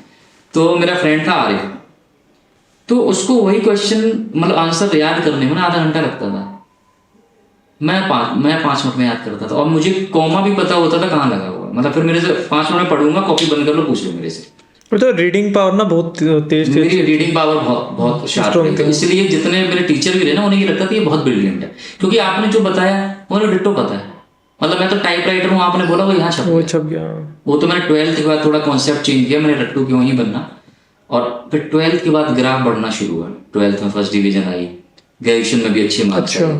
फिर मैंने MBA के लिए थोड़ा सा स्ट्रगल किया, कैट की तैयारी करी, और कैट में 3 महीने तैयारी करी है ना। उससे पहले भी साल हर महीने हर 15 दिन में मेरे करियर चेंज हो रहे थे। आज 15 दिन जाओ, फिर इंटीरियर डिजाइनर बन जाओ, फिर कॉल सेंटर ज्वाइन कर लो, फिर ये कर लो वो कर लो।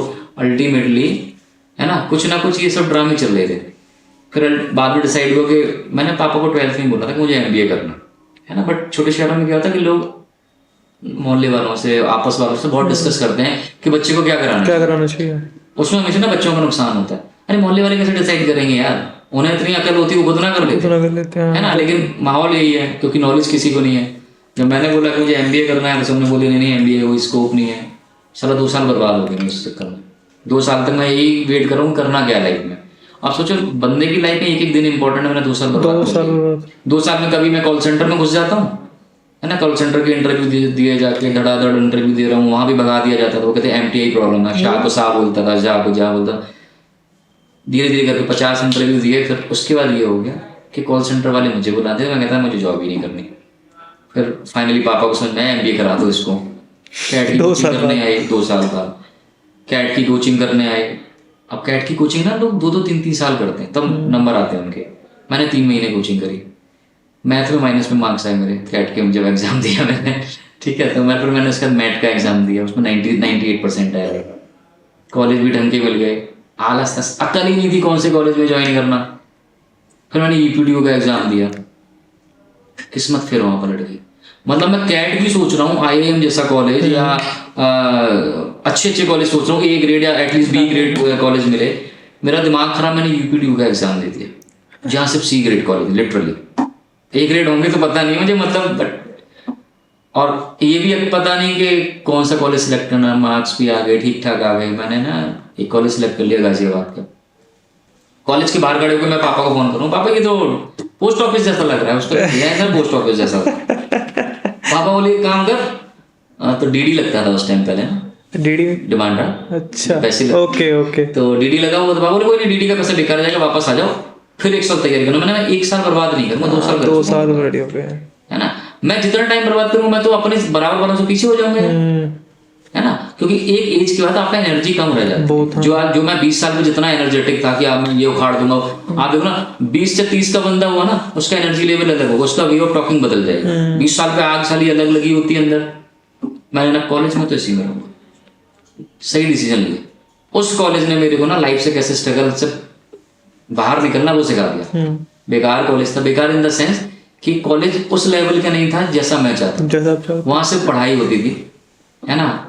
ज्यादातर बच्चे ऐसे आए हुए थे जिन्हें MBA की फुल फॉर्म नहीं पता थी है ना। जब टीचर बोलता है, मुझे ध्यान है हमारी HOD थी अर्चना में, उन्होंने पूछा कि MBA करने क्यों आए हो, तो बहुत से लोगों के इतने स्टूपिड आंसर थे।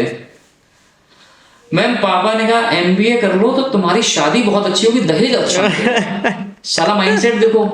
मैं एमबीए करने आया हूँ कि मैं कुछ कर सकूं, और लोग एमबीए क्यों करने आए हैं, इसलिए यूपी के मतलब यूपीटीयू के थ्रू कहीं ना ज्वाइन नहीं करना चाहते। मुझे पता है माइंडसेट साला क्या है। लड़कियां कह रही हैं कि पापा कह रहे हैं कि एमबीए कर लो, तुम्हारी औकात थोड़ी सी बढ़ेगी, तुम्हारी वैल्यू बढ़ जाएगी, ससुराल में बहुत तुम्हारी इज्जत होगी। माइंडसेट ये है। एक से टीचर ने पूछ लिया मैम ने कि एक काम करो बेटा, जरा ये बताइए कि मेरे को एमबीए की फुल फॉर्म क्या है। मैम वो तो मेरे को नहीं पता। तो एमबीए क्या करने आए हो? 97 लोगों की स्ट्रेंथ मेरी क्लास में, और हालात ऐसे। मैं तो लिटरली डिप्रेशन में उस टाइम। मैंने कहा यार मैं तो फंस गया। बाहर से भी और गाजियाबाद में आए थे आप? गाजियाबाद में मैं तो डाकखाना, पोस्ट ऑफिस डाकखाना, मैं तो डाकखाने में आया थी, तो अंदर से भी ढक्कन ही निकल ऐसे भी स्टूडेंट्स। लेकिन धीरे धीरे कहते हैं कुछ चीजें खराब नहीं, कुछ चीजें अच्छी भी होती है। अंधे में कान्हा राजा बनने का मौका ऐसे ही मिलता है, ठीक है। उसी टाइम फ्रेशर पार्टी हुई। एमबीए ना मेरी लाइफ को एक ना जो क्रिएटिव फील्ड है ना उसमें डाल दिया मेरे को। फ्रेशर पार्टी हुई, तो फ्रेशर पार्टी में मैंने भी पार्टिसिपेट किया, और मेरी एक बहुत अच्छी बात है, मैं बड़ा बिंदास हूँ, है ना। तुम मेरे को डिस्टर्ब करना चाहो ना, तुम तब तक नहीं कर पाओगे जब तक मैं खुद नहीं चाहूँगा। तो मुझे नहीं पता था फ्रेशर पार्टी में होता क्या है, मैं तो सुनी ही नहीं थी यार। इटावा से नए आए हुए थे, घंटा में कुछ पता हमने भी फ्रेशर पार्टी में पार्टिसिपेट किया, और गाना था और मैंने डांस किया। मैं उस टाइम डांस ज्यादा करता था, आपने बताया था स्टार्टिंग में। तो गाना था थई के पान बनारस वाला, जो शाहरुख वाला आया था डॉन, थई के हाँ ठीक है। और उसकी कहीं सीडी नहीं मिल रही थी वहां पे, तो मैं डांस की स्टेप भी नहीं देख पा रहा था। भाई प्रैक्टिस करनी है, तो मैंने अब तेल लगाए जाके प्रैक्टिस क्या ही कर सकते हैं, ऐसे ही करेंगे परफॉर्म। तो और लोग जो मेरे से पहले परफॉर्म कर रहे थे वहां पे, जिन्हें लग रहा था वो मिस्टर फ्रेशर बनेंगे, कुछ लोग मिस्टर फ्रेशर बनने के लिए परफॉर्म कर रहे थे, मैं खाली मस्ती के लिए परफॉर्म कराने आया। सारी मस्ती करनी, स्टेज पर डांस करने को मिला। मुझे उस यही खुशी की स्टेज पर डांस करूंगा, क्योंकि उससे पहले तो बारातों में डांस किया है जमीन पे नोट के। हमारे लिए तो यही बहुत बड़ी बात है, स्टेज मिल रही सामने डांस करने के लिए, सामने लड़कियां सीनियर बैठी हुई है। अच्छा वहां रैगिंग भी चल रही। अच्छा रैगिंग भी चल रही फ्रेशर पार्टी में। और रैगिंग कैसी, ऐसी रैगिंग उन्होंने गलत बंदे से रैगिंग कराई। सीनियर आए मेरे को फ्रेशर पार्टी में पकड़ लिया, गया इधर आए जी, वो मैडम बैठी हुई है। मैंने हाँ बैठी हुई है, जाओ इनका हाथ पकड़ के तुमने यहाँ तक लेके आना है। मैंने मन में सोचा रे तुम्हें पता ही नहीं है साले, बचपन से कन्हैया नाम है, हरकतें भी कन्हैया वाली हैं, तुम्हें क्या ठीक है। इनके मैंने इन्हें लग रहा होगा बहुत बड़ा टोप, इन्होंने काम दे दिया। कहे मैम जो सीनियर मैडम थी, सीनियर मेरे सारे बहुत अच्छे थे, बहुत बढ़िया। जब दोस्ती हुई तब पता चला, वो तो स्टार्टिंग में तो डर होता है। गया, उन्होंने तो कम ही बोला था, उन्होंने बोला खाली हाथ पकड़ के लेके आना। मैं बकायदा जो नहीं घुटने में बैठ के प्रपोज करता है, मैं ऐसे घुटने में बैठा, मैम का हाथ पकड़ा। आपकी आंखें कितनी नशीली है, मैं चाहता हूँ आप प्लीज मेरे साथ वहां तक चले। इतना बोलना था, उन्हें भी पता था रैगिंग चल रही, फटाक छोड़ के चलती थी। साले सीनियर करेंगे तो बड़ा बदतमीज है, बड़ा बिंदास मोड़ना है, ये क्या मतलब। उसके बाद मेरा परफॉर्मेंस का नंबर है, बाकी लोग आ रहे एकदम प्रेशर में, डांस करना है, मिस्टर फ्रेशर बनना है। मेरा वो प्रेशर इस टाइप नहीं, घंटा प्रेशर मेरे ऊपर। गाना चला कहीं के पान बनाने वाला, और मैंने बिंदास डांस किया। पीछे हुटिंग चल रही थी, सीनियर क्या करे, दो पार्ट में एक पीछे बैठे थे, एक आगे बैठे थे। पीछे उनका काम वो कैसे ऑब्जर्व करे, मुझे बाद में पता चला जब मिस्टर फ्रेशर बनाया गया। मैंने बिंदास अपना डांस किया वहां पे। बाद में मेरे को भैया वो पहली बार मिला, वो होता है ना जैसे मिस्टर इंडिया को पहना दिया जाता है, बड़ी खुशी। मेरा सीनियर से पूरी मेरी आदत है, फीडबैक जरूर लेता हूँ। मैंने कहा मेरे को किस वजह से बनाया यार, नहीं कोई तो लॉजिक हो, मैंने क्यों बनाया आपने मिस्टर फ्रेशर। कह रहे यार हम लोग हुटिंग कर रहे और तूने साले पलट के भी नहीं देखा, तो समझ में आया ये बंदा कितना फोकस्ड है। मैंने मुझे तुम्हारी हुटिंग सुनाई नहीं पड़ी। कह रहे इसलिए तुम्हें बनाया कि मैं ये देख रहा हूँ कि तुम गाने में इतने बिजी हो, तुम्हें कुछ पता ही नहीं चल रहा कि पीछे लोग तुम्हें डिस्टर्ब कर रहे हैं। मैं मिस्टर फ्रेशर बन गया, मेरी फ्रेंड मिस फ्रेशर बनी थी। वहां से पहली बार जिंदगी में कुछ अवार्ड मिला, उससे पहले कुछ मिले ही नहीं। घंटा इटावा में तो कुछ नहीं मिला, मेरे कुछ किए ही नहीं कर कभी स्टेज पे। तुरंत पापा को फोन किया, पापा मैं तो मिस्टर फ्रेशर बन गया, रुपया भेजो पार्टी देनी है। पापा ने भी रुपये भेज दिए। सीनियर रैगिंग करते थे, है ना, और रैगिंग बहुत उस टाइम रोक थी वैसे ना, रैगिंग ऐसे कर नहीं सकते, कोर्ट की तरफ से ऑर्डर थे। लेकिन कहाँ लोग मानते, नहीं मानते। लेकिन हमारे अच्छी रैगिंग थी, हमारे सीनियर भी अच्छे थे, रैगिंग करते थे। उससे मेरे अंदर एक टैलेंट आया कि मैं गाना गा सकता हूँ। सीनियर बुलाते थे, इधर आ। हाँ अब हम 5-6 जूनियर सीनियर ज़्यादा मेरे लंबे थे, अब मैं छोटा सा और छोटा लगता था उस टाइम, तो खड़े हो जाते थे। चला वो 6 बड़े के सीनियर हमारे, और मैं छोटा था उनके सामने, और क्लीन शेप में रहता था तो और छोटा लगता था। गाना सुना मैंने, सर गाना तो नहीं आता। वो तो सुनाना पड़ेगा। मैंने सर शर्त है कोल्ड ड्रिंक पिलानी पड़ेगी। कह रहे पिला दूंगा। मैंने बाद में नहीं, पहले पिलाओ। पहले कोल्ड ड्रिंक पिलाते थे, फिर वो खाली बोतल भी होती थी तो टेबल पे खड़े होकर गाना गाता था। अच्छा उसको अच्छा बुरा मुझे नहीं पता, उसमें गाता था। सीने बोले यार तू सही है, तू तो डांस भी अच्छा करता है, गाना भी अच्छा गाता है। मैंने अच्छा जी मुझे नहीं पता। फिर उन्होंने जाके फैकल्टी को बोला, फैकल्टी ने वो फिर चीज़ को और इम्प्रूव किया। वो जब भी आती थी क्लास में ना, कपल खड़े हो जाओ, तो मुझे लगा कंप्लेन होगी मेरी कोई, क्योंकि मैं ना कहने को MBA कर रहा था और सारी शरारतें कम नहीं थी। किसी को चौक फेंक के मार दी, मतलब MBA में भी हरकतें वो कर रहा था मैं जो 8th क्लास में बच्चे करते हैं। मेरे को टीचर बाहर कर देते एक हफ्ते के लिए रेस्टिकेट। हमारी एक मैम थी मेघना मैम, उनको पूतना मैम बोलता था मैं MBA में। HOD थी हमारी। वो करती थी कि क्या बोलते हैं, उनको ना बड़ा बोरिंग पढ़ाती थी वो। अच्छा हाँ, तो अब मैं तो गप्पे मारने में बिजी हूँ। मतलब खड़े हो, हाँ तो क्या पढ़ाया था वो तो अब बताऊँ तब जो मैंने सुना हो तुम्हारा। वो ऐसा पढ़ाती थी कि बंदे को नींद आ जाए। अच्छा हाँ टीचर होती है वो, है ना, मुझे तो कुछ आते ही नहीं था उनका। भाई फिर एक हफ्ते के लिए मेरे को भगा दिया जाता। मतलब मैं MBA में भी ये हरकतें चल रही थी, एक हफ्ते के लिए मैं बाहर हूँ। और मैं क्या करता था, एक हफ्ते बोलती थी वो, मैं उन्होंने बोला बाहर जाओ, मैं कैंटीन में जाकर बैठा 1 घंटे, समोसे बहुत खाता हूँ, उस टाइम भी खाता, समोसे चाय पी, 1 घंटे बाद सीधा मैम के पैर बोल, मैम सॉरी गलती प्लीज, क्योंकि एक हफ्ते की सारा एब्सेंट लगा देंगे। ठीक है नेक्स्ट टाइम से मत करना। और एक हमारी थी पूजा में जो HR पढ़ाती थी। उन्होंने जो कहते ना एक आर्ट, कहते ना हीरे की पहचान एक जौहरी को होती है, तो कोई ना कोई जौहरी चाहिए आपको, उन्हें गुरु चाहिए, गुरु जौहरी के काम करते। तो पूजा मैम ने क्या किया कि सीनियर ने बोला कि कपिल गाना अच्छा गाता है, उन्होंने मेरे से बहुत बार गाने गाए। वो मेरे साथ बड़ा फ्रेंकली थी। अच्छा फ्रेंकली इन द सेंस कि जो क्रिएटिविटी मेरे अंदर से निकाली जा सकती है वो उन्होंने डाली मेरे अंदर। अंताक्षरी पार्टिसिपेट करना है, ये करना है, वो करना है, तो उनका बहुत रोल रहा। और MBA के वजह से शायद अगर ना मैं उस टाइम गाने गाता तो ना आज मैं सिंगर वाली पोजीशन में बैठा होता। और MBA मेरा सबसे बेस्ट भी रहा। मतलब कॉलेज जो स्टार्टिंग मुझे लगा था बेकार है, तो मैंने सोचा इस कॉलेज की क्या औकात जो मुझे जॉब दिलाएगा। फिर वो कॉन्फिडेंस जाके साला कॉलेज की क्या औकात, मैं खुद अपने दम पे जॉब लूंगा। तो लिटरली हमने जो पहली जॉब करी ना हैवेल्स में, वो अपने दम पे ही करी, यानी कॉलेज की कोई औकात नहीं है। तो जब तक कहते ना लाइफ में चैलेंजेस आएंगे नहीं तो आप सीखोगे कैसे। तो उस कॉलेज ने बहुत कुछ सिखाया और सबसे बेस्ट टाइम जो था मेरा वो MBA का था। उसमें भी टीचर ये कहता था ये ब्रिलियंट स्टूडेंट। क्लास में मेरे मार्क्स वो होते थे इंटरनल्स 30 में से 26 तो मिनिमम आते ही आते थे, क्योंकि राइटिंग उन्हें मेरी समझ में आ, जिसको राइटिंग समझ में आ गई ना वो मार्क्स दे देगा। और मेरी राइटिंग कभी भी मुझे खुद समझ में नहीं आती, मैं इतना अच्छा लिखता हूँ। अच्छा हाँ वो खुद समझ में लिखा क्या था ये, अब कुछ सोचना पड़ता है, पर मैं दिमाग लगाता हूँ अच्छा ये लिखा होगा मैंने, कभी कभी तो लिख जाता हूँ। तो अब क्लास में क्या टीचर क्या बुला लेती थी, जरा बताइए जरा क्या लिखा है, तो मैंने बता दिया अच्छा सही है। और पूजा मैम के सब्जेक्ट में तो ये था मेरा कि 30 में से 29 मार्क्स आने ही आने मेरे। उनका सब्जेक्ट फेवरेट था मेरा। और वही इकलौती एक ऐसी टीचर है जो आज भी मेरे से जुड़ी हुई है। अच्छा आज भी मैं कुछ करता हूँ तो उनका मैसेज आता है Kapil I am proud of you. मैं और मेरी फैमिली पूरा तुम पे तुम्हें बड़ा पसंद करते। तो अच्छा लगता है यार कि कुछ आप अच्छे कर रहे होगे जो आपके टीचर आज भी आपको अप्रिशिएट कर रहे हैं। और आपने जब नाम लिया ना पूजा मैम, वो भी आपने इसलिए लिया क्योंकि वो कनेक्टेड है आपसे, आपको नाम भी याद है, आपको तुरंत निकला एकदम पूजा मैम। ऐसा नहीं बोला कि वो जो बाकी किसी मैम का मेरे को नाम भी याद नहीं है। हाँ वो गड़बड़ भी करा देती थी। मैंने एक बार ना जहांगीराबाद में परफॉर्म करना था, परफॉर्म किया वहाँ पे ना, तो मैंने गाना गाना था क्या हुआ तेरा वादा, है ना। तो मैंने सोचा नहीं ये नहीं गाऊंगा, चुरा लिया है तुमने वाला गाना गाऊंगा। अच्छा। वो पूजा मैम को पसंद नहीं था। बोले नहीं अब तुम नहीं जाओगे वहाँ परफॉर्म करो, तुम नहीं गाना क्यों गाया, नहीं जाऊंगा। फिर उन्होंने मेरा अंताक्षरी में एक दूसरी मैम थी, उन्होंने अंताक्षरी में नाम डाल दिया। मैंने कहा मैं तो नहीं जाऊँगा अंताक्षरी खेलने। फिर नहीं जाओगे तो मैं इंटरनल में फेल कर दूंगी। धमकियाँ ऐसी होती हैं। अच्छा उन्हें पता था ये जाएगा अंताक्षरी में तो कुछ तो अवार्ड लेके आएगा। हुआ फिर वही, मैं गया अंताक्षरी में, 2 बंदे और साथ में थे, जहांगीराबाद परफॉर्म करके आया, 2nd का अवार्ड लेके आया। वो पहला ऐसा अवार्ड था जो ट्रॉफी थी जो मेरे को मिली लाइफ में कभी। अब तो भगवान की दुआ से क्या ठीक ठाक ट्रॉफी है, उस टाइम पहली ट्रॉफी मिली थी। तो एजुकेशन में ओवरऑल ठीक रहा। टीचरों के लिए मैं बहुत अच्छा स्टूडेंट था, बदतमीज नहीं था। ओके है ना, जो सिखाती थी उतना मुझे आता था। हाँ बस ये मैं घर पे आके नहीं पढ़ता। मैं कॉलेज में 8 घंटे आपने थी ना, 8 घंटे में तैयार करूंगा। जैसे मेरा एक फ्रेंड था वो सारा नाइट स्टडी भी करता था, है ना। खास जब एग्जाम होते थे मैं एग्जाम पे बिंदास होता था, एग्जैक्ट 8:30 सोता था और सुबह 9 बजे अगर एग्जाम है तो मैं 7 से पहले नहीं उठूंगा।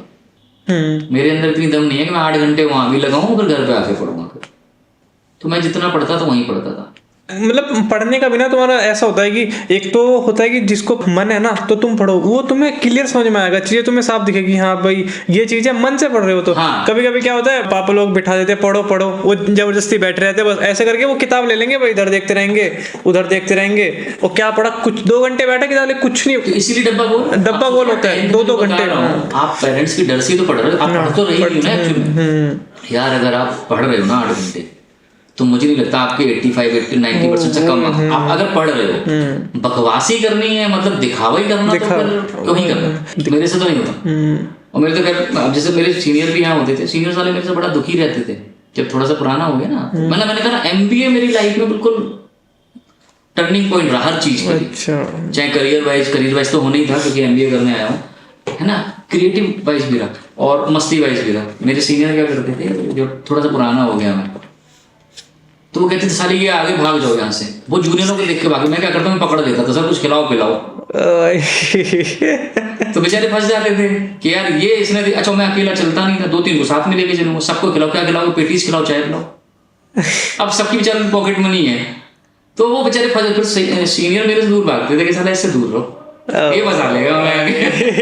और आज भी 1-2 सीनियर ऐसे हैं जो कॉन्टेक्ट में, जिनसे बहुत अच्छी दोस्ती भी रही है।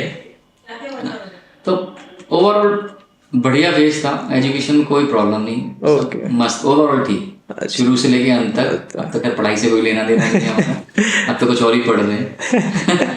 अब लाइफ का ना, मेरे को एक मूवी आई थी रंग दे बसंती, आमिर खान की मूवी थी। उसमें वो डायलॉग मारता है कि डीजे दी औकात ना, उसका नाम डीजे होता है। अच्छा डीजे दी औकात ना कॉलेज विच है। वो कहते हैं कॉलेज से बाहर क्यों नहीं निकलता, फिर डीजे दी औकात कॉलेज विच है, कॉलेज से बाहर निकलेगी दुनिया कुचल देगी। तो रियलिटी हुई है, कॉलेज के अंदर आपको लगता है दुनिया यही है। जब पूजा में हम लोगों से बोलती थी ना, बेटा अभी लाइफ है, कर लो मस्ती, इसके बाद तो लाइफ में बहुत टेंशन स्ट्रगल है। तो मैं कहता अरे झूठ बोलती हैं यार, क्या बात करो, जब मैं कमाऊँ, जब मैं मेरा ये डालूंगा कुछ नहीं, नौकरी लगेगी, फिर देखना राजा की लाइफ जीऊंगा सारी। अब बातें ध्यान आती, रियल बात है कि साली वो लाइफ जो थी ना, वो लाइफ से बेटर तो कुछ हो ही नहीं सकता। क्या ही टेंशन है, तो असाइनमेंट ही तो बनाने हैं, और क्या टेंशन है, वो टेंशन थोड़ी ना, वो क्या टेंशन है, एग्जाम ही तो देने। यहाँ साल डेली एग्जाम है हमारे, वहाँ साल में 2 बार एग्जाम होते थे, यहाँ पे मतलब सेमेस्टर वाइज। यहाँ तो डेली एग्जाम एक सामने खड़ा हुआ है लाइफ में। और खासतौर से अगर आप क्रिएटिव फील्ड में हो तो सोचो आपके एग्जाम डेली है। आपका अगर एक गाना वायरल भी होगा, दूसरे गाना भी नहीं पता आपको, और तुम उस चीज को फिर रोक भी नहीं सकते, आपके हाथ में नहीं है कुछ, फिर तो तुम मतलब ट्रैप है वो। आपकी किस्मत का डिसीजन भी ना कोई तीसरा लेता है, क्योंकि पब्लिक के हाथ में। शाहरुख खान की एक मूवी सुपर हिट होती है, दूसरी सुपर फ्लॉप होती है। आप सोचो ना, पीछे शाहरुख खान की कितनी movie back to back flop रही है, क्योंकि वो उसके हाथ में। ऐसा थोड़ी उसने मेहनत कम करी है। तो भाई कॉलेज की लाइफ या स्कूल लाइफ जो बच्चों को लगता है ना कि यार नहीं बड़ा पेपर देने पड़ रहे हैं, टीचर, भाई बिल्कुल मस्त लाइफ है वो। उससे बढ़िया लाइफ इस जन्म में मिल ही नहीं सकती किसी को। क्योंकि जहां आपने कॉलेज पास आउट की, जब बॉस गालियां देता है ना, टारगेट पूरे नहीं हुए, जब आपको शाम को 7 बजे घर पहुंचना होता है और बॉस कहता है मीटिंग है तेरी 7 बजे से, तो जो प्रेशर बढ़ता है ना, आपको अपने किसी घर की शादी में भी जाना है तो बॉस से परमिशन लेनी पड़ती है। हाँ। मतलब शादी मेरे घर में किसी की है और साला मैं परमिशन ले रहा हूँ बॉस से। आपका कितना, मैंने जब हैवेल्स ज्वाइन किया तो पहली जॉब थी मेरी हैवेल्स में, तो मैं क्या करता अपने क्लाइंट को गाली दे देता था। जैसे गुस्सा हुआ, सेल्स लाइन में तो चलता ही नहीं है, बल्कि बहुत से मेरे क्लाइंट थे जिनको मैं गाली मार की गालियां सीधे खुल ले, जोश में आया साले तुम्हारी इतनी औकात, सीधा मुंह पे, ये शब्द तो मुंह पे ही रहता था हमेशा। धीरे धीरे करके आप मुझे सुधरना पड़ा कि क्लाइंट कुछ भी बोले आपके चेहरे पे स्माइल होनी चाहिए। लोग कहते हैं आदमी की लाइफ बहुत इजी होती है, साले सेल्स की जॉब बस तुम जॉब करके देखो। वो कहने को है कि 9 से लेकर 6 की जॉब है, वो 9 से 6 की जॉब नहीं है, आपकी 24 घंटे की जॉब है आपकी। आप ऑफिस से आने के बाद भी ऑफिस का ही काम कर रहे हो। मैं पॉलीकैब छोड़ो, मैं किसी भी कंपनी की बात करूँ, मैं हैवेल्स में था, पॉलीकैब में था, क्लोजिंग हमारी रात के 12 बजे होती थी, मैं रात के 1:30 बजे घर पहुंचता था। मीटिंग चलने की कुछ टाइमिंग नहीं, और मीटिंग में जो प्रेशर होता है ना, वो एक अव्वल दर्जे का होता है। तो अब भी आप वर्किंग वगैरह हो या फिर? अब मैं सारा अपना काम करूँ अपने। अच्छा, ओके। नहीं अल्टीमेटली देखो, अब क्या है, मेन तो मेरा जो पूरा फोकस है वो अपना सिंगिंग में हो गया। ओके, हाँ, है ना। बाकी इधर उधर एक अपना बिजनेस कर रहा हूँ, सही है, सही है। अल्टीमेटली क्योंकि क्या है कि लोगों को लगता है कि आदमियों की लाइफ बड़ी इजी है। अरे यार उन्हें क्या, ऑफिस में तो सोफे डले होंगे वही तो तोड़ने हैं। भाई सोफे नहीं तोड़ रहा कोई बंदा, वो जो प्रेशर है ना दिमाग पे, वो उसी बंदे को पता है। क्योंकि बंदा जब घर पे आता है वो स्माइल करते हुए आता है, तो लोगों को लगता है कि सही भाई इससे बढ़िया तो लाइफ क्या होगी। हमने तो बंदे को टेंशन भी नहीं देखा ऑफिस की वजह से। भाई वो ऑफिस की टेंशन अंदर रखे हुए, अगर वो ऑफिस की टेंशन घर पे ला दे ना तो घर पे डेली महाभारत हो जाए, जैसे बहुएं करती है ना। अगर आप ज्वाइंट फैमिली में रहो तो कलेश का माहौल समझो, है ना। और जो कि अननेसेसरी का कलेश है कि जो लड़के की माँ है वो भी लड़के के बम्बू कर रही होगी, बीवी भी कर रही होगी। वो बेचारा थका आ रहा है, वो ऑफिस से वैसे ही परेशान है, उसे ये टेंशन है कि साला बोनस मिलेगा नहीं मिलेगा, उसे ये टेंशन है टारगेट पूरी नहीं होंगे। यहाँ घर पे अलग महाभारत चल रही, तो वो अपनी तो स्ट्रगल की बातें बताते ही नहीं, घर पे अपनी क्या टेंशन चल रही किसी को पता ही नहीं है। वो तो घर पे आएगा इस्तेमाल कर जा रही है, बढ़िया एक चाय पिला दो यार, है ना, और पकौड़े बना दो, उतनी तो कभी कभी बीवी को मुंह भूल जाता है। और वो ना क्या होता है, तुम घर पे जा रहे हो, तुम सोचते हो कि चलो ठीक है अब बात नहीं करेंगे ऑफिस वगैरह के बारे में, तो क्या तुम जाते जाते भी तुम्हारे दिमाग में चलता रहता है यार उससे बात करती है। सेल्स में जो बता रहा हूँ मैं, यार उससे बात करती है, यार उससे अपॉइंटमेंट लेनी है, यार उससे पेमेंट करवानी है, यार उससे वो करवाना है। मतलब तुम घर जाके भी एक ट्रैप में फंसे हुए हो पूरे। बताऊं, अगर मैं सेल्स वालों को ना, इन्हें तो एक्चुअली सम्मान मिलना चाहिए। पूछो क्यों? क्योंकि मैं जैसे मैं एक डायलॉग बहुत मारता हूँ, बारिश में ना, बारिश और कड़ी धूप में दो ही लोग बाहर मिलेंगे, एक कुत्ता और एक सेल्स वाला।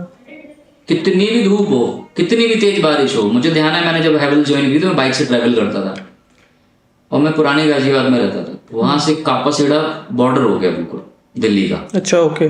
अप डाउन मेरे को अप्रोक्स एक साइड से पड़ता था 70 to 75 किलोमीटर। मतलब जब पूरी मार्केट भी करता, मैं एक दिन में 150 से 160 किलोमीटर बाइक चला रहा होता था। 150 से 160 किलोमीटर। अगर मैं एवरेज की बात करूं, एवरेज पर डे की, वो तो चलो मैं हायर साइड पे चला गया कापाचो, 100 किलोमीटर एवरेज थी। 100 किलोमीटर बाइक डेली चलनी है। भाई साहब सेल्स वालों से कहा, इन्हें तो साला कहते हैं ना सम्मानित करना चाहिए सरकार को। भाई साहब आप सेल्स की जॉब करके सिर्फ प्रेशर अलग चल रहा है, ट्रैवल अलग कर रहे हो, हर टाइम आपकी ना लाइफ पे एक थ्रेट है। क्योंकि आप देखो कहते हैं ना, आप घर के अंदर हो सेफ हो एटलीस्ट, या आप ऑफिस में हो एटलीस्ट 8 घंटे सेफ हो। इधर गाड़ियों के बीच में घुसा हूं, बारिश हो रही है, ऊपर से भीग रहा हूं, कुछ कर नहीं सकता। बारिश के बाद एकदम से धूप निकल आई, शर्ट पे मेरे ब्लैक स्पॉट पड़े होते थे जब मैं किसी क्लाइंट पे जाता था, क्योंकि बाइक से जा रहे हैं, बैग टंगा हुआ, तो जो बैग वाला पोर्शन है वो व्हाइट होता था, वहां मिट्टी नहीं पहुंची, बाकी सब काली होती थी। अलग से जब ऐसा लगता है मतलब शायद कोई लेबर होता ना जो दिहाड़ी मजदूरी कर रहा है, मतलब वही हालत होती है सेल्स वाले की। प्रेशर अलग है, घर का प्रेशर अलग है, और बंदा आता है, देखो बंदा घर इसलिए पहुंचता है कि घर में सुकून मिले, है ना। आज के टाइम पे भी बहुत से घरों में प्रॉब्लम क्या है कि हस्बैंड या पिताजी घर वापस आए और घर में कलेश का माहौल है। भाई वो उधर कलेश झेल के आ रहा है, वो घर इसलिए आ रहा है कि सुकून मिले। आप साला घर में भी कलेश करोगे तो बंदा कहाँ जाएगा? फिर बहुत से लोगों को कंप्लेन रहती है कि नहीं यार तुम तो टाइम से घर पे नहीं आते। बहुत से लोगों का मैं देखता हूँ, वो घर पे आके करेंगे, घर पे साला तुमने रायता फैला रखा है, वो आगे क्या सुने आगे तुम्हारी? सुनाने के लिए संडे जैसा कोई दिन पकड़ो, आराम से सुनो, जब वो भी फ्री हो। हाँ एग्जैक्टली।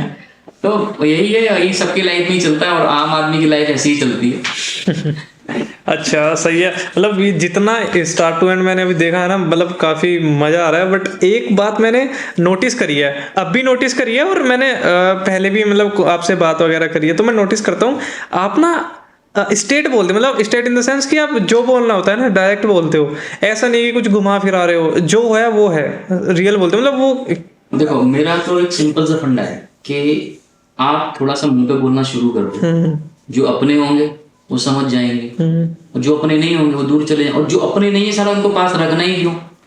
हाँ। है ना। आजकल अक्सर रिलेशन में देखो ना कि वो कहते हैं रिलेशन में भी लोग ना, जैसे कॉर्पोरेट ऑफिस में होता है कि बटरिंग बहुत करते हैं, है ना, डिप्लोमेटिक बहुत हो जाते हैं। आज के टाइम पे लोग रिलेशन में भी बहुत डिप्लोमेटिक हैं। क्यों डिप्लोमेसी खेलनी?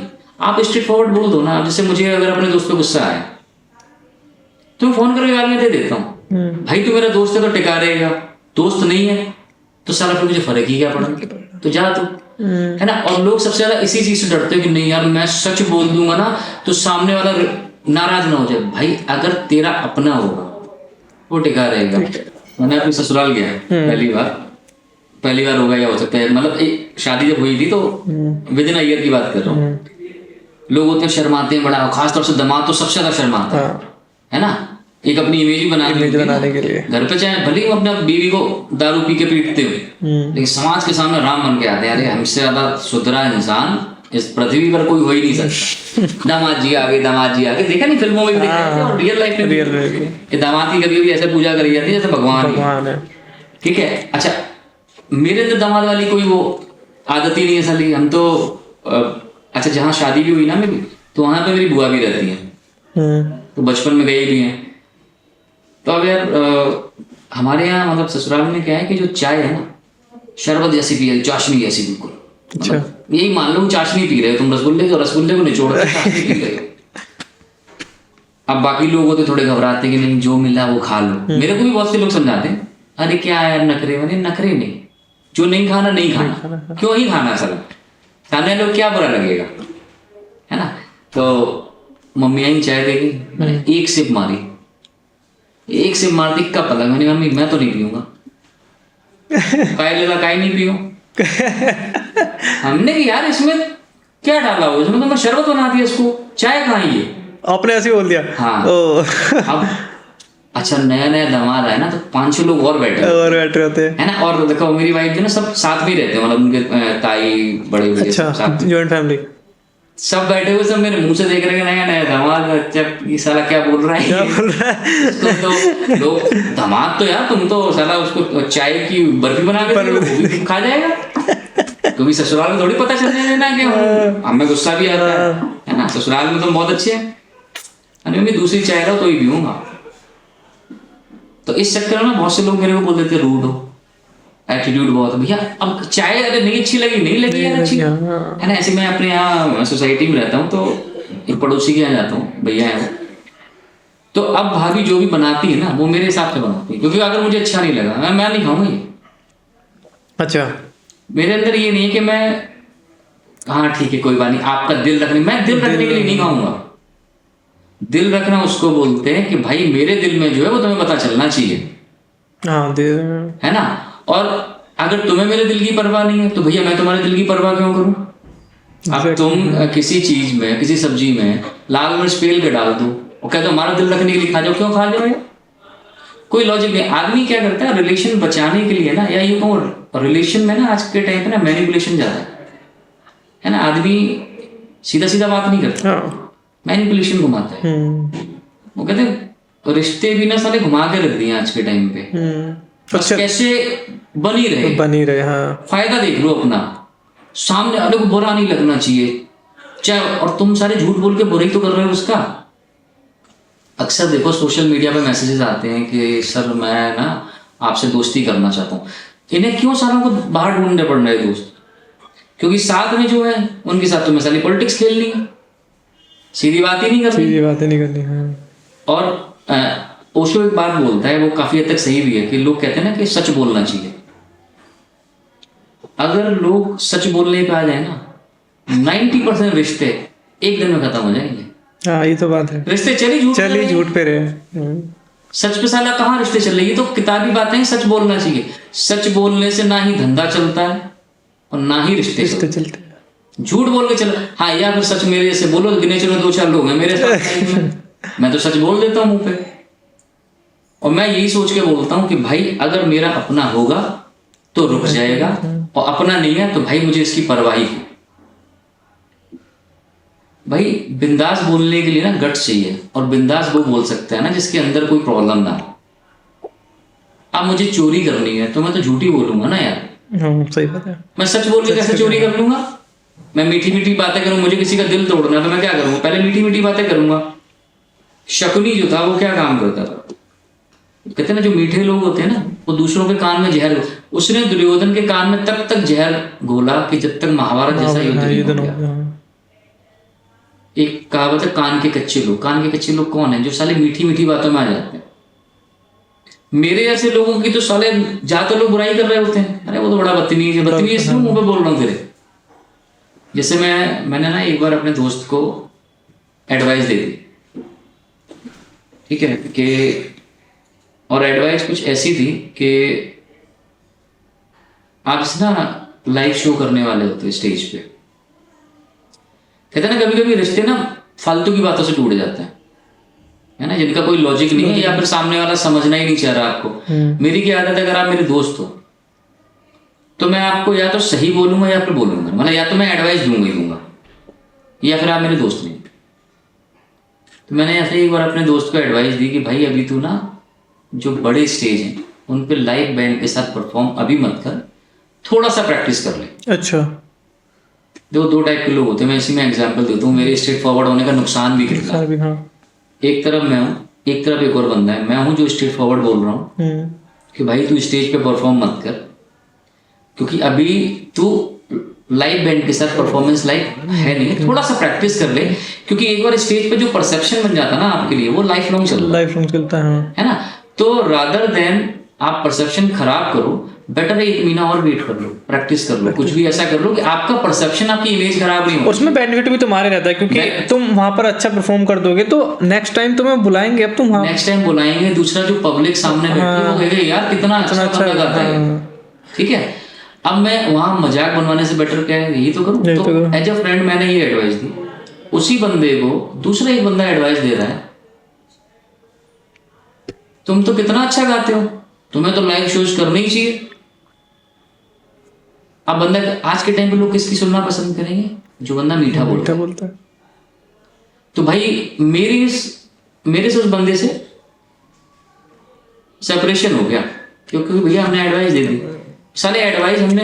अच्छा अब देखो मेरे से जैसे कोई अननोन बंदा या कोई ऐसा बंदा पूछता है ना, एडवाइस मांगता है जो मेरा दोस्त नहीं है, तो मैं उसको वो एडवाइस देता हूँ जो उसको सुननी है।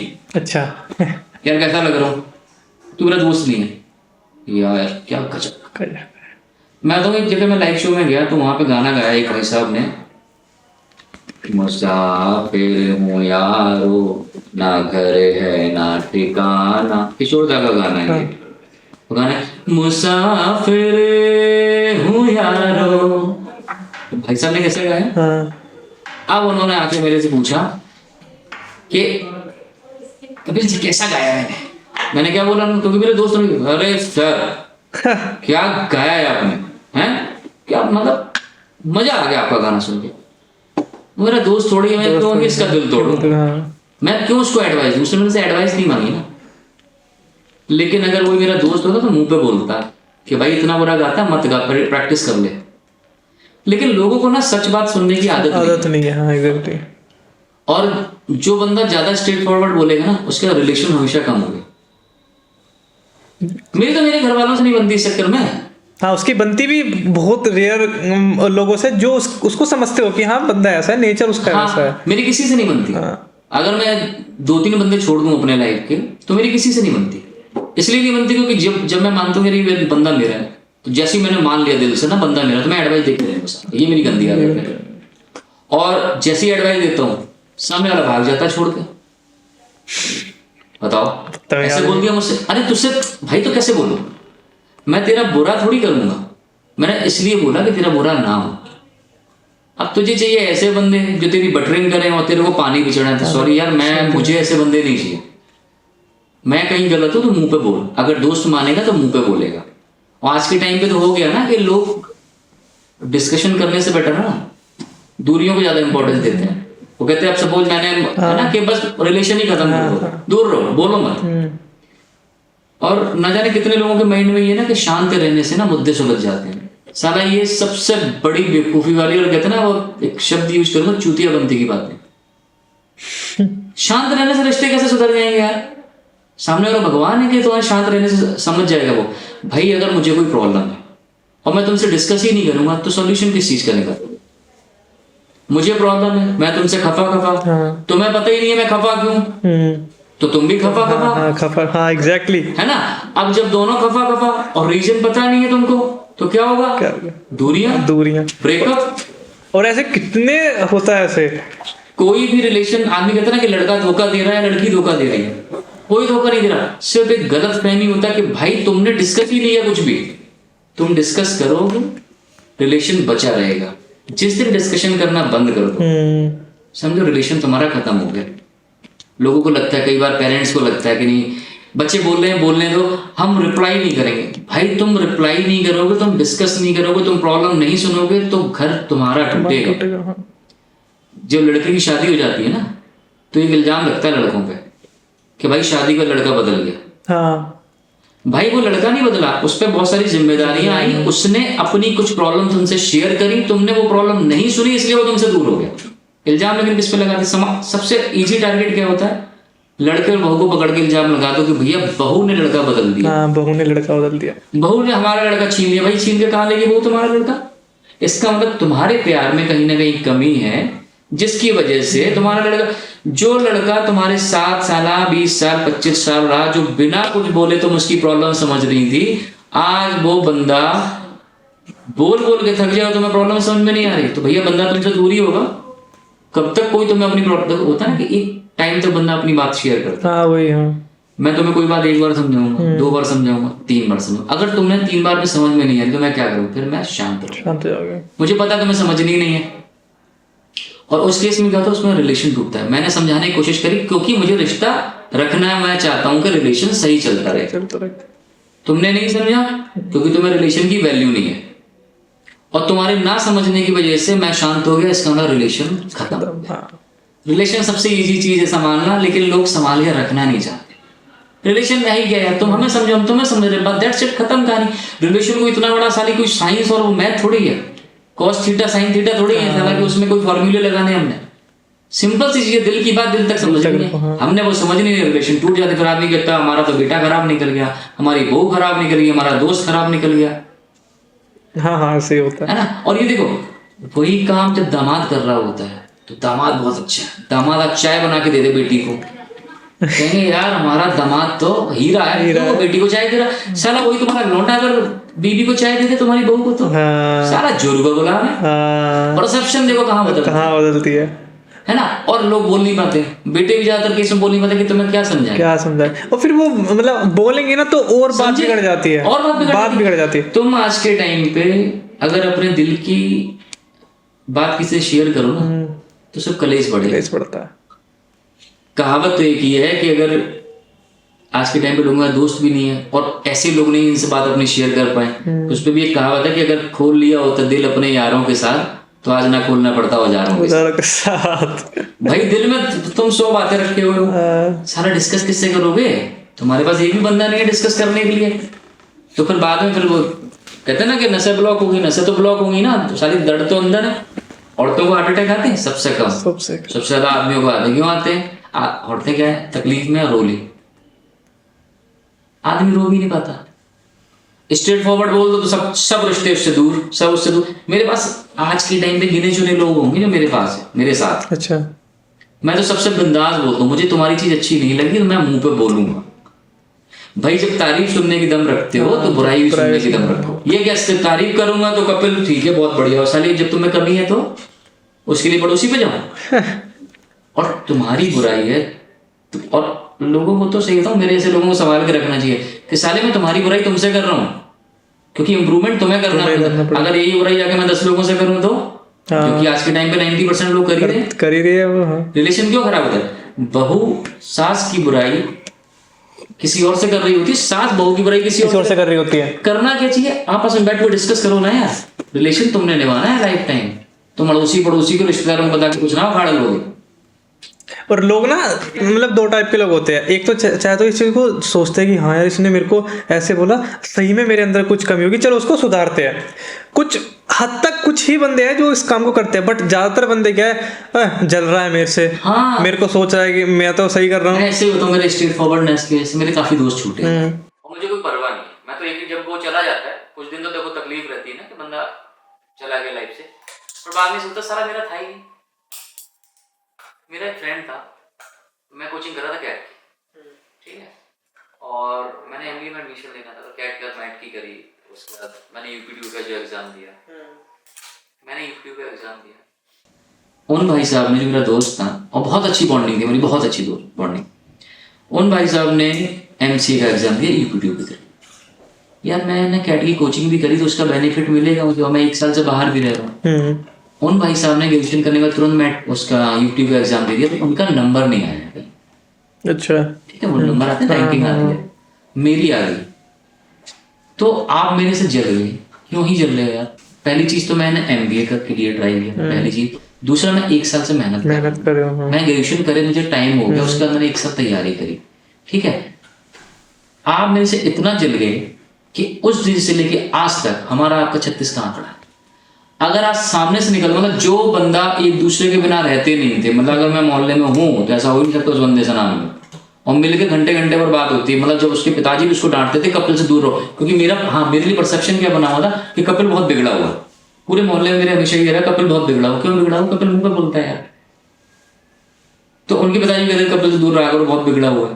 तब भी भाई साहब मेरे साथ बैठता था, लेकिन तूने इस एक बेवकूफी के चक्कर में, जेलसी के चक्कर में, और मैं उसको समझा रहा हूँ, मैंने देखा मैंने तो एक साल कोचिंग भी करी ना यार, 3 महीने कोचिंग करी, फिर मैंने प्रिपरेशन घर पे भी करी, मैं दिल्ली रह के आया, तो एक फर्क पड़ता है। बंदा इटावा में, मैंने ग्रेजुएशन का 1 साल का टाइम दिया, मैंने तो मुझसे कंपेयर ही क्यों कर रहा?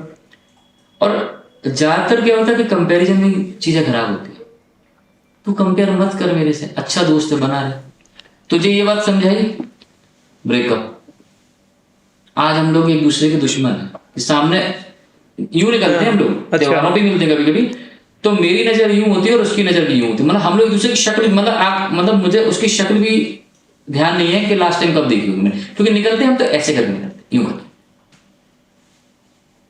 मतलब लोग क्या करते हैं, जो मतलब पीछे उन्होंने काम किया है, कितना मतलब मेहनत कर रखी है उन्होंने, कितना टाइम दिया है उस चीज को, वो नहीं देख रहे। अब वो डायरेक्ट वो कर रहे हैं कि भाई ये तो हो गया, ये तो हो गया। वो भाई उसकी मेहनत तो देखो, उसने कितनी मेहनत करी है, और ये चीज लानी क्यों है? आज बहुत से लोग मुझे कहते थे अरे यार तुम तो सेलिब्रिटी बन गए, तुमने ऐसे गाने बनाए वैसे। भाई वक्त लगा उन्हें, एक दिन में नहीं बन गए। तुमने आज सोचा कि तुम्हें सिंगर बनना है, तुम्हें कोई प्लेटफॉर्म चाहिए, एक दिन में नहीं मिलता यार, टाइम लगता है हर चीज में।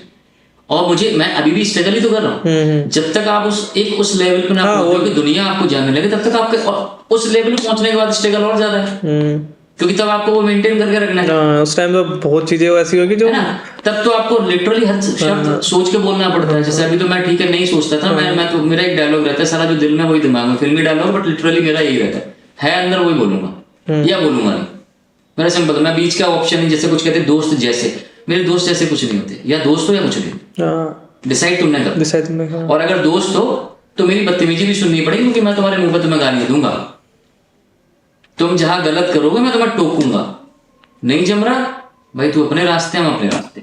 इस चक्कर में मेरे पास सिर्फ गिने चुने दोस्त बचे हुए हैं, और वही रहेंगे लाइफ टाइम। क्योंकि कहते हैं ना कि अगर कोई किसी से आपकी दोस्ती 3 साल पुरानी है ना, तो समझ लो वो लाइफ टाइम रहेगी। तो मेरे जितने दोस्त हैं ना वो लाइफ टाइम वाले। आनंद की बात करूं, इटावा में रहता है, वो 11th क्लास से फ्रेंड है। लल्लू की बात करूं तो जब से मेरी आंख खुली तब से मैं उसको जानता हूँ, ठीक है। तो लाइफ टाइम रहेंगे भाई। जिसको सुनना है वो जहां गलत करेगा तो मैं उसे भी सुनाऊंगा, मैं जहां गलत करूंगा वो उसे राइट है पूरा मुझे सुनाने का।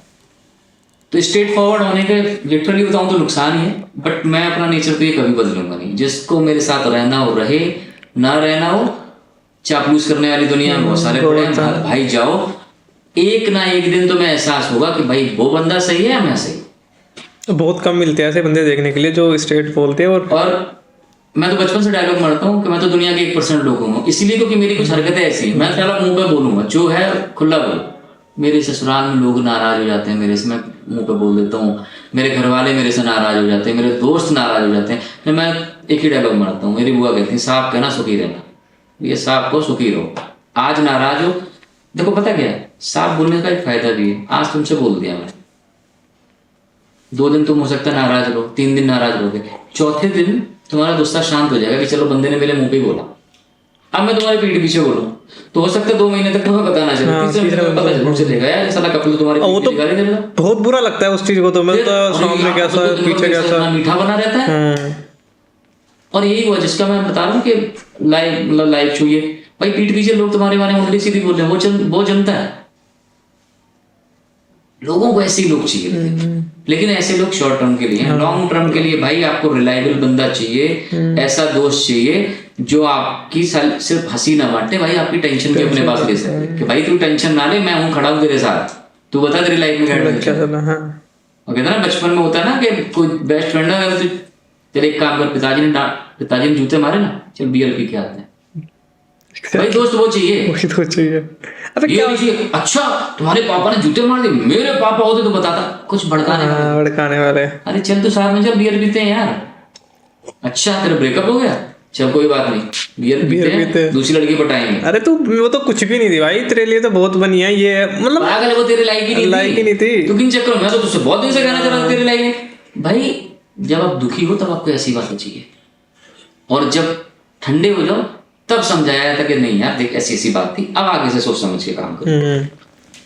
तो मैं तो बिंदास हूँ और बिंदास ही रहूंगा। मैं अमेरिका गया एक बार पॉलीकैप का टूर लेके। अच्छा। डीलर थे हमारे साथ लगभग शायद 100-125 के आसपास। लोग नॉर्मली फोटो कैसे खिंचवाते हैं, सिंपल सी बिल्कुल एकदम राजा बाबू बने, राजा बेटा बन गए ना। मैंने लिटरली इतनी गंदी गंदी फोटो खिंचवाई कि वहां पे जब मैं 10 दिन रहा कि वहां पे जो लेडीज वाला ग्रुप था वो कहते भैया फोटो आप बताओ कैसा पोज बना। मैंने पॉटी पोज बनवा दी, मैंने रोड पे बैठा के, मैंने मतलब 50-50 साल के लोग वहां पे, कुछ लोग तो ऐसे थे मेरे पापा के एज के थे। मैंने एक काम करो, यहाँ ऊपर वो बना हुआ ना फुटपाथ टाइप का, इस पे पॉटी करते हुए बैठो और ऐसे हाथ में इशारा करना है लोटा पकड़े हुए। अरे बिंदास रहो, एक लाइफ मिली है साले, कब तक बोरिंग बन के जीतते रहोगे, कब तक शर्माते रहे नहीं नहीं नहीं, अरे क्या नहीं नहीं नहीं, नहीं कर बिंदास। तो स्टार्टिंग में और लगा, मेरे बॉस थे उसी का, तो ना जितना ये छत की हाइट है ना इतने तक वो एक दीवार सी खड़ी थी, मैंने उनको खड़ा करा दिया उस पर। वो कहे पागल है गिर जाऊंगा मैं, अरे सर खड़े रहो बढ़िया फोटो आएगी। एक तरफ वो खड़े थे, एक तरफ मेरा डिस्ट्रीब्यूटर खड़ा हुआ था, मतलब ऐसे ये पोस्ट था, एक दीवार ऐसी थी कैसी थी, इधर बॉस खड़े कर दिए, इधर डिस्ट्रीब्यूटर, और दोनों को यूं पोज करना था। अब मैं नहीं होता ये ऐसे पोज करवाते नहीं, और वो चीज याद भी रहती है तुम्हें देखते हो, अरे यार ये तो बड़ा खतरनाक था। स्टैचू थी वहीं पे उसी जगह पे, ठीक है। तो उस स्टैचू से नॉर्मली फोटो खिंचाओ तो बहुत साफ सुथरी, अमेरिकन है साले कांड कर सकते हैं। मैं उस स्टैचू की गर्दन पकड़ो कोई और ऐसे, और डीलरों ने भी ऐसा किया, तो फोटो वहीं ना कुछ याद कर, क्या याद करो कि हम खड़े थे स्टैचू के बगल में ही हूँ। अरे क्या कोई फोटो यार, वो मुर्दा खड़ा तुम भी मुर्दा बने खड़े हो गए।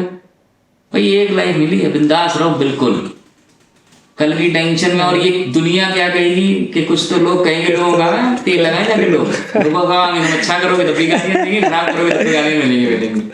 बिंदास रहो बस। बहुत सही बहुत सही, मतलब जो चीज आपने बताई है ना, मतलब मेरे दिमाग में तो बहुत अच्छी तरीके से बैठ गई है। लोगों का काम है कहना, ये बहुत कहेंगे कहेंगे। कल को मैं सुनने वाले लेवल पे पहुंच गया, अगर लोग कहेंगे मुझे तो पता लगा के अंदर टैलेंट छुपा है, और नहीं पहुंच पा रहे हैं साला चूतिया है, पता नहीं किससे। लोगों का तो काम ही यही, अच्छा कर दिया तो क्रेडिट खुद ले जाएंगे, बुरा कर दिया मुझे तो पता था कुछ नहीं कर पाएगा, पागल है बेवकूफ है। और फिर दोस्त भी बनाते हैं, अरे मेरा बहुत अच्छा दोस्त है। कल को मैं क्या बोलते किसी मूवी में आ जाऊं तो जो लोग आज मुझसे दुश्मनी में, अरे मेरे साथ पढ़ा मेरा बहुत अच्छा दोस्त था, मैंने उसको तब बोला था तू तो एक्टिंग में ट्राई कर। तब तुम किन लोगों की परवाह कर रहे हो, उन लोगों की जिनकी जबान की सारी कोई वैल्यू नहीं है, जो वक्त के हिसाब से बदल जाएंगे।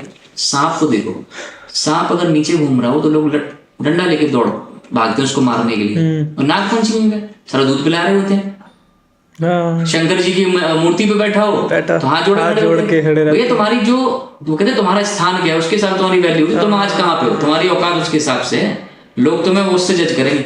चाय के कप में भी मक्खी गिर जाए तुम कब वहां रख दोगे, 1 किलो घी के डब्बे में गिर जाए जरा मक्खी, देखे सारा तुम घी फेंक दो, चुपचाप मक्खी निकालोगे और फेंक दोगे। अरे अभी घी की वैल्यू ज्यादा है, अरे मक्खी तो है कुछ थोड़ा ना हो रहा है, थोड़ी मक्खी ने भी ले लिया, क्या हो गया मजाक में तो निकाल देंगे। आदमी ऐसे ट्रीट करता है तो किस दुनिया की परवाह में लगे हुए यार।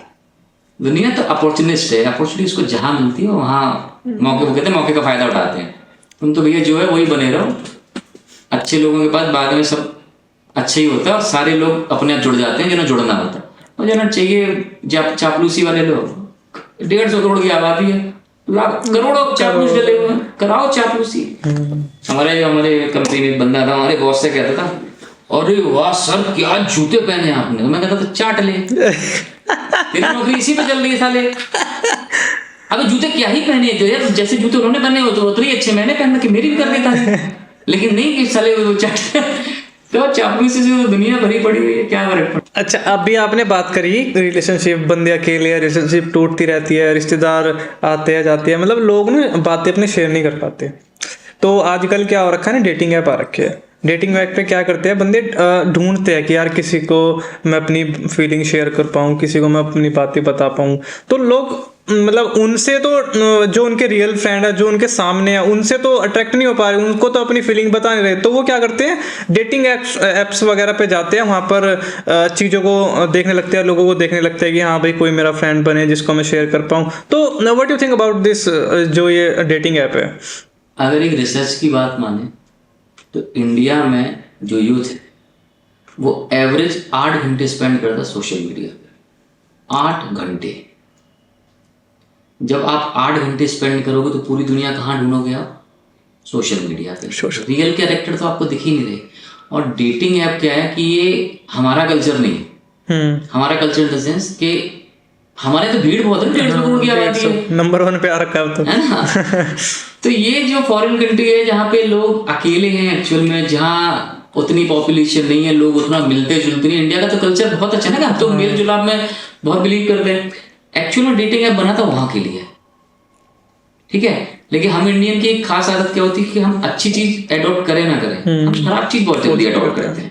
तो हमने सबसे पहले क्या एडॉप्ट कर लिया? Dating app. अब डेटिंग ऐप को मैं बोलूँ दूसरा, जैसे ये भी फॉरेन की कल्चर है, 1 नाइट स्टैंड। तो डेटिंग ऐप में क्या हो रहा है? हाँ एग्जैक्टली भाई पहले आपको लड़कियां या लड़के ढूंढने जाने पड़ते थे। पहले वो कहते थे पहले नजरें मिलती हैं, फिर दिल धड़कता है, फिर मोहब्बत होती है। डेटिंग ऐप पे किसका सारा दिल धड़क रहा है? डेटिंग ऐप पे तो एक ही काम हो रहा है, क्योंकि वहां फोटो से फोटो तो मैच कराई जा रही है। वहां क्या काम हो रहा है? वहां तुम खाली भाई तुम आओ, 1 नाइट 1 डे स्टैंड करो और आगे बढ़ो।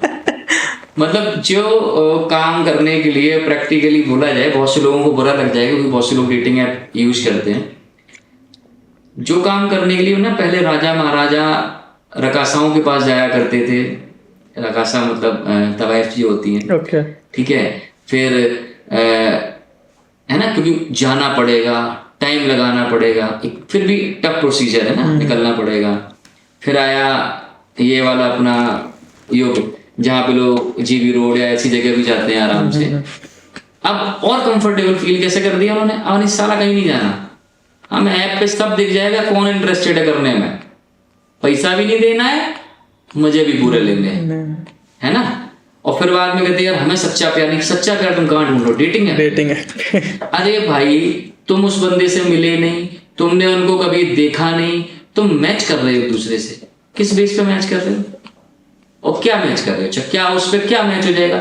साला जो प्रोफाइल आदमी लगाता है ना, तुम ये देखो एक 60 साल की बुढ़िया होगी और उसने अपने फेसबुक पे भी इवन 60 साल की बुढ़िया है, फोटो उसने 25 साल की लगा रखी किसी हीरोइन की। बंदा उसको फ्रेंड रिक्वेस्ट किस बेस पे भेज रहा है? 25 साल की लड़की देख के। अरे भैया अंदर तुम्हारी अलग है।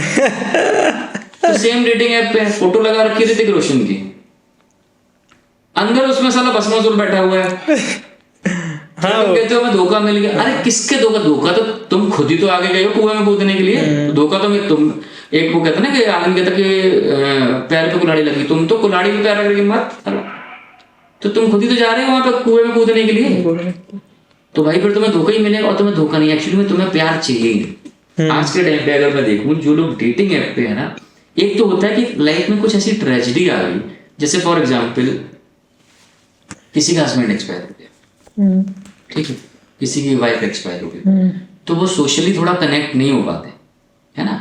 समाज में थोड़ी अलग नजरों से देखता है, और खासतौर से लेडीजों के लिए बहुत प्रॉब्लम है। जेंट्स के लिए तो फिर भी समाज ना काफी ओपन है। अब वो लेडीज बेचारी किसी लड़के को देख भी नहीं सकती, अगर वो देखेगी सीधे उसके कैरेक्टर पे उंगली उठ जाएगी तुरंत। हाँ, तो उनके केस में तो समझ में आता है कि चलो भैया डेटिंग ऐप पे बंदा गया क्योंकि सामने से वो समाज में ढूंढ नहीं पा रही। और हर किसी को ना एक पार्टनर चाहिए लाइफ में, कोई माने या ना माने, ठीक है। ये तो हमने एक मिजरेबल कंडीशन बना रखी जो विडो है ना, कि नहीं उनका हस्बैंड एक्सपायर हो गया। हाँ ठीक है, अब 60 साल में किसी का हो गया तो वो एक डिफरेंट चीज है। बट अगर कोई लड़की यार 25 साल की 30 साल की है, उसका हस्बैंड एक्सपायर हो गया, तो उसको अगले 30 साल काटने के लिए पार्टनर नहीं चाहिए। समाज उस चीज की अनुमति आज भी नहीं देता। तो उनके लिए तो मुझे फिर भी लगता है कहीं हद तक कि ठीक है कि डेटिंग ऐप पे एटलीस्ट हो सकता है शायद उन्हें कोई ऐसा बंदा मिल जाए जो उनकी फीलिंग समझे, है ना। एक कड़वा एक्सपीरियंस ले रखा है लाइफ पर, शादी का एक्सपीरियंस लिया और विडो होने का भी।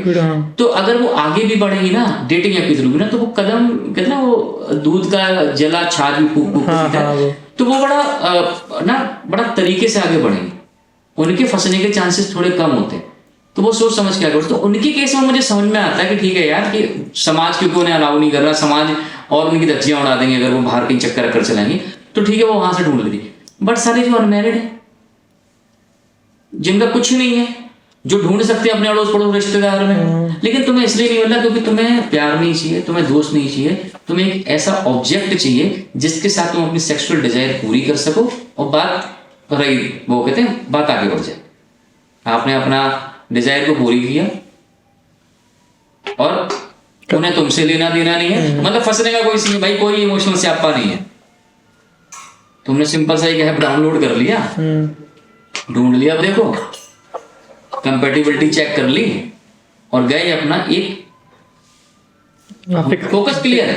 हमने सेक्स करना वहां, बस और कुछ नहीं करना। सिंपल इमोशनली कनेक्ट नहीं। तो भाई जो साले बैचलर हैं वो काहे के लिए वहां घुसे हुए हैं? क्योंकि उनको वन नाइट स्टैंड चाहिए without paying single rupees. Yes exactly, है ना, बाहर जाओगे ज्यादातर बैचलर ही मिलते हैं, बैचलर ही मिलेंगे। देखो जो मैच्योर है ना वो बहुत सोच समझ के चूज करता है बंदा। एक बंदा जिसका डिवोर्स हुआ होगा ना, वो भी लड़की हस्बैंड चूज करने से पहले ना 50 वही आपकी जो आपने बोला है कि दूध का छना, हाँ, क्योंकि वो उसे पता है ना पुराना एक्सपीरियंस कैसा रहा, तो वो सोच समझ के लेता। यार ये सुजैन खान या इन लड़कियों ने डेटिंग ऐप पर ढूंढे जाके लड़के, ऋतिक रोशन से उतने हाई फाई जगह रह रहे हैं, वही ढूंढ लिए ना। ठीक है नहीं बनी दैट्स अ डिफरेंट थिंग, नहीं बनी। कभी कभी होता है कि आपस में कंपैटिबिलिटी नहीं हो रही, किसी चीज को लेकर कलेश हो रहा घर में, वो उन्होंने डेटिंग ऐप पे तो नहीं ढूंढा होगा जाके। तो ये डेटिंग ऐप कुछ पर्टिकुलर लोगों के लिए, जिनके लिए ठीक है समाज अलाउ नहीं कर रहा है एक तरीके से, बट जिनके लिए सब अलाउ है वो क्यों इस पर ढूंढ रहे हो यार? क्योंकि तुम्हें भैया प्यार मोहब्बत नहीं चाहिए, तुम्हें दोस्ती नहीं चाहिए, तुम्हें एक चीज चाहिए, उसके लिए तुम्हें मिल गया, एक ऑब्जेक्ट मिल गया तुम्हें। अच्छा लड़की भी क्लियर है वहां पे कि यहाँ पे जो बंदा मिलेगा ना उसने एक ही काम करना है। तो डेटिंग ऐप का यही कल्चर है, मतलब यही कॉन्सेप्ट। मुझे तो नहीं लगता इसके अलावा कुछ। और अगर मैं जैसे आपने बोला ना कॉन्सेप्ट एक क्लियर एंड कट कॉन्सेप्ट है सेक्स वगैरह का, अगर मैं बताऊं जो मेरी नॉलेज में है, ऐसा है कि हर कोई इस चक्कर में नहीं आता। किसी को रियलिटी में भी मतलब पार्टनर मिल रखे हैं जो मेरे नोन में है। अब वो पता नहीं कब तक चले क्या चले वो मैं नहीं बता सकता, बट मेरा एक फ्रेंड है, मतलब इनका रिलेशनशिप में हुए, बट लड़की ने उसको वही डिच वगैरह सेंड कर दिया और वो अब वो सिंगल है और वो इतना डिप्रेशन में चले गया था। वही वाला सीन जो तुमने बताया, तुम वैसे ढूंढ नहीं रहे, तुम उस चीज में लगे पड़े हो। वो वन नाइट स्टैंड वाली लड़की थी, उसने वही सिंपल सा पता नहीं चल रहा ना। देखो बहुत से लोग तो रियल में जिन्हें चाहिए वो डेटिंग ऐप पे चले जाते हैं, बट उन्होंने यार ऐप पे कोई काम नहीं होता। भाई तुम इंडिया जैसी जगह रह रहे हो जहाँ 150 करोड़ की आबादी है, जहाँ नजर घुमाओ ना तो सारी धरती का स्पेस बचा नहीं है इंडिया के अंदर जो खाली है, हर जगह लोग ही लोग बसे हुए। तो ऐप के चक्कर में मत पड़ो ना यार, मोबाइल को थोड़ा पलट के रखो, देखो जाके देख यार तुम जॉब कर रहे हो, तुम कॉलेज में हो, आसपास लड़कियां नहीं है, लड़के नहीं है, तुम्हें उन पे ट्रस्ट नहीं है जो सामने है। क्यों? क्योंकि सामने वो जो है वो तुम्हारे सामने 70% रियल है। भाई वो लड़का अगर कोई तुम्हारे सामने गालियां दे रहा है, साला बहुत गालियां दे, तो तुम्हें ऐप पे कैसे पता ये गालियां नहीं देता? अरे यार ये तो ड्रिंक भी करता। ऐप पे तुम्हें साला वो यही बताएगा ना कि मैं तो भाई शराब छूता भी नहीं हूँ, मैंने तो आज तक नाम भी नहीं सुना।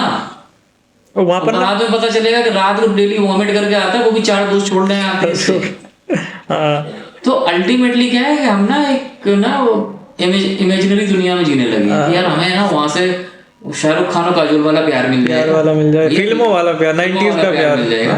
और फिल्मों वाला प्यार पाने के लिए आपको मेहनत करनी पड़ेगी पहले। यार देखो तुम्हें अगर राम चाहिए ना, खुद तो सीता बनो। तुम सूपनखा, राम कैसे मिल जाएगा? सेम सिचुएशन लड़कों के लिए। लड़की ऐसी चाहिए जो बिल्कुल वर्जिन हो, उसको किसी लड़के ने देखा भी ना हो, उसके बाल लंबे हो, उसकी आंखें बड़ी हो, उसकी वो खाना सब आता हो, है ना, और उस लड़की ने किसी लड़के से बात भी ना करी हो। भाई तू ऐसा है? मेरी तो 10 गर्लफ्रेंड थी, तो भाई लड़की भी तो तेरे को वही मिलेगी।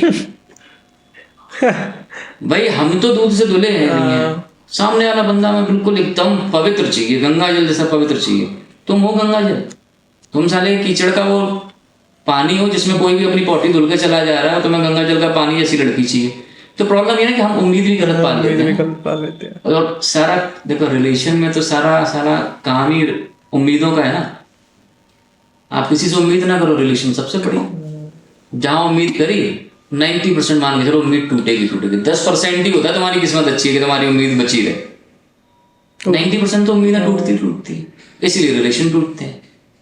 और आज के टाइम पे तो ऐसा है कि रिलेशन इतनी जल्दी टूट रहे हैं, डिवोर्स देख लो आप। जैसे मतलब मैंने सुना है 1 महीने के अंदर वो रिलेशनशिप में आए, जो मेरे फ्रेंड है उसने मेरे को बताया था, 1 महीने के अंदर रिलेशनशिप में आए, लिविंग में रह रहे थे वो, और शादी करी उन्होंने, 1 महीने के अंदर डिवोर्स।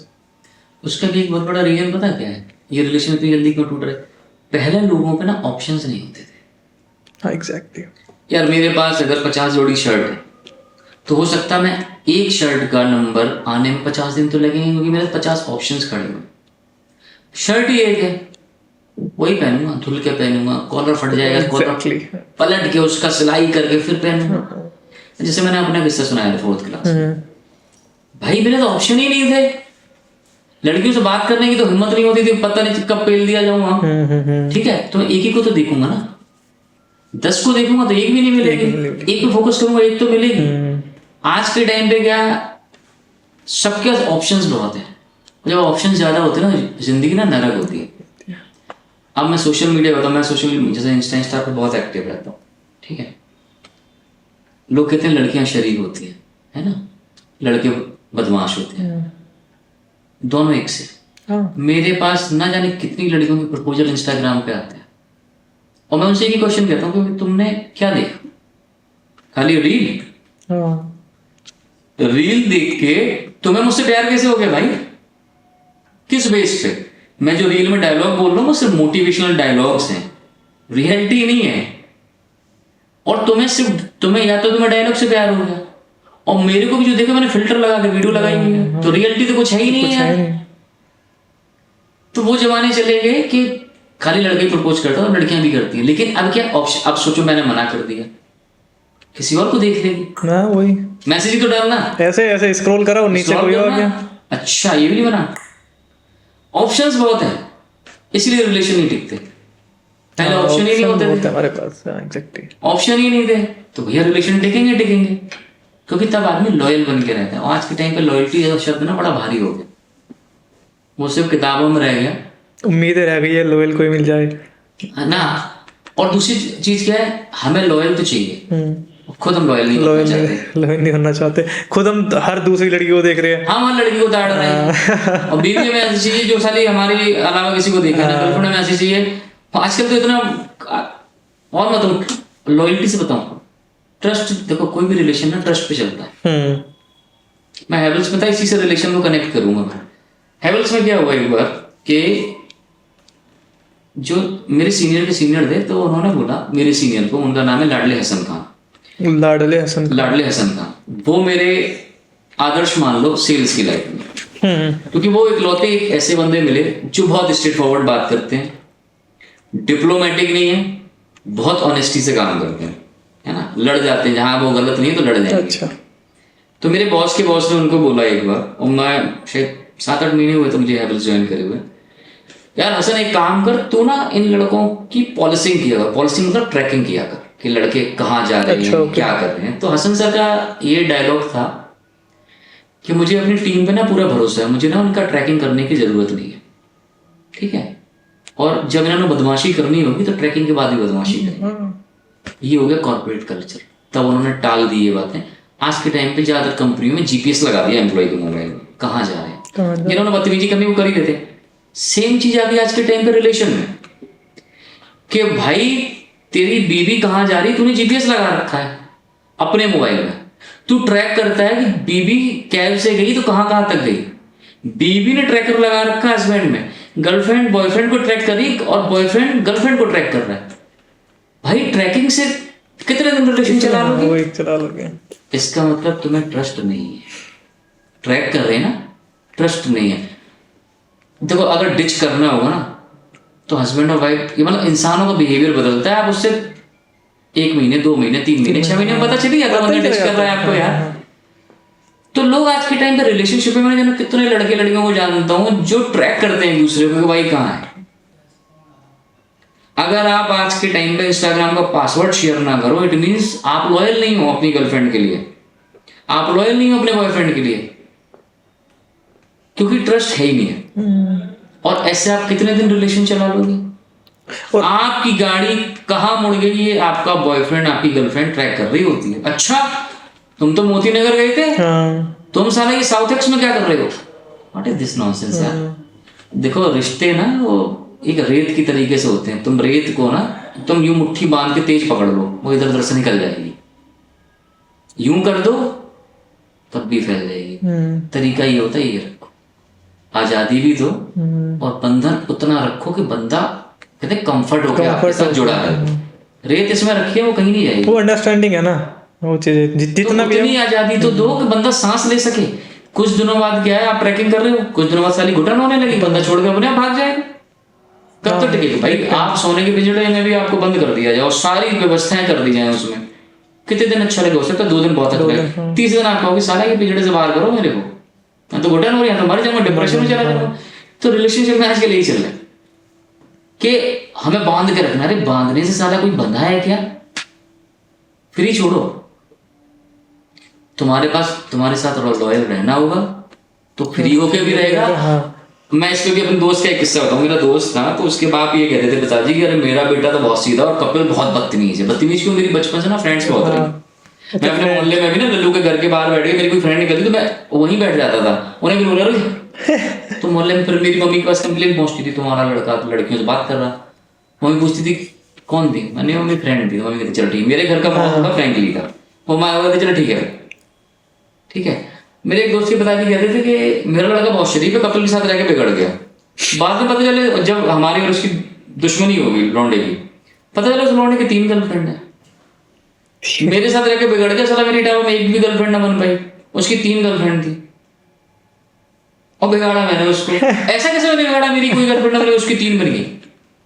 तो कुछ लोग ना शराफत का चोला पहन होते हैं, दिखाते हैं कि नहीं हम बहुत शरीफ हैं, हम बहुत शरीफ हैं। वो दिखावा ज्यादा है ना। यही रिलेशन में गर्लफ्रेंड दिखा रही होती मैं बहुत अच्छी हूँ, बॉयफ्रेंड दिखा रहा था मैं बहुत अच्छा हूँ। शादी का तुम्हारा तुमने देखा ना, शादी का कांड क्यों होने लगती है?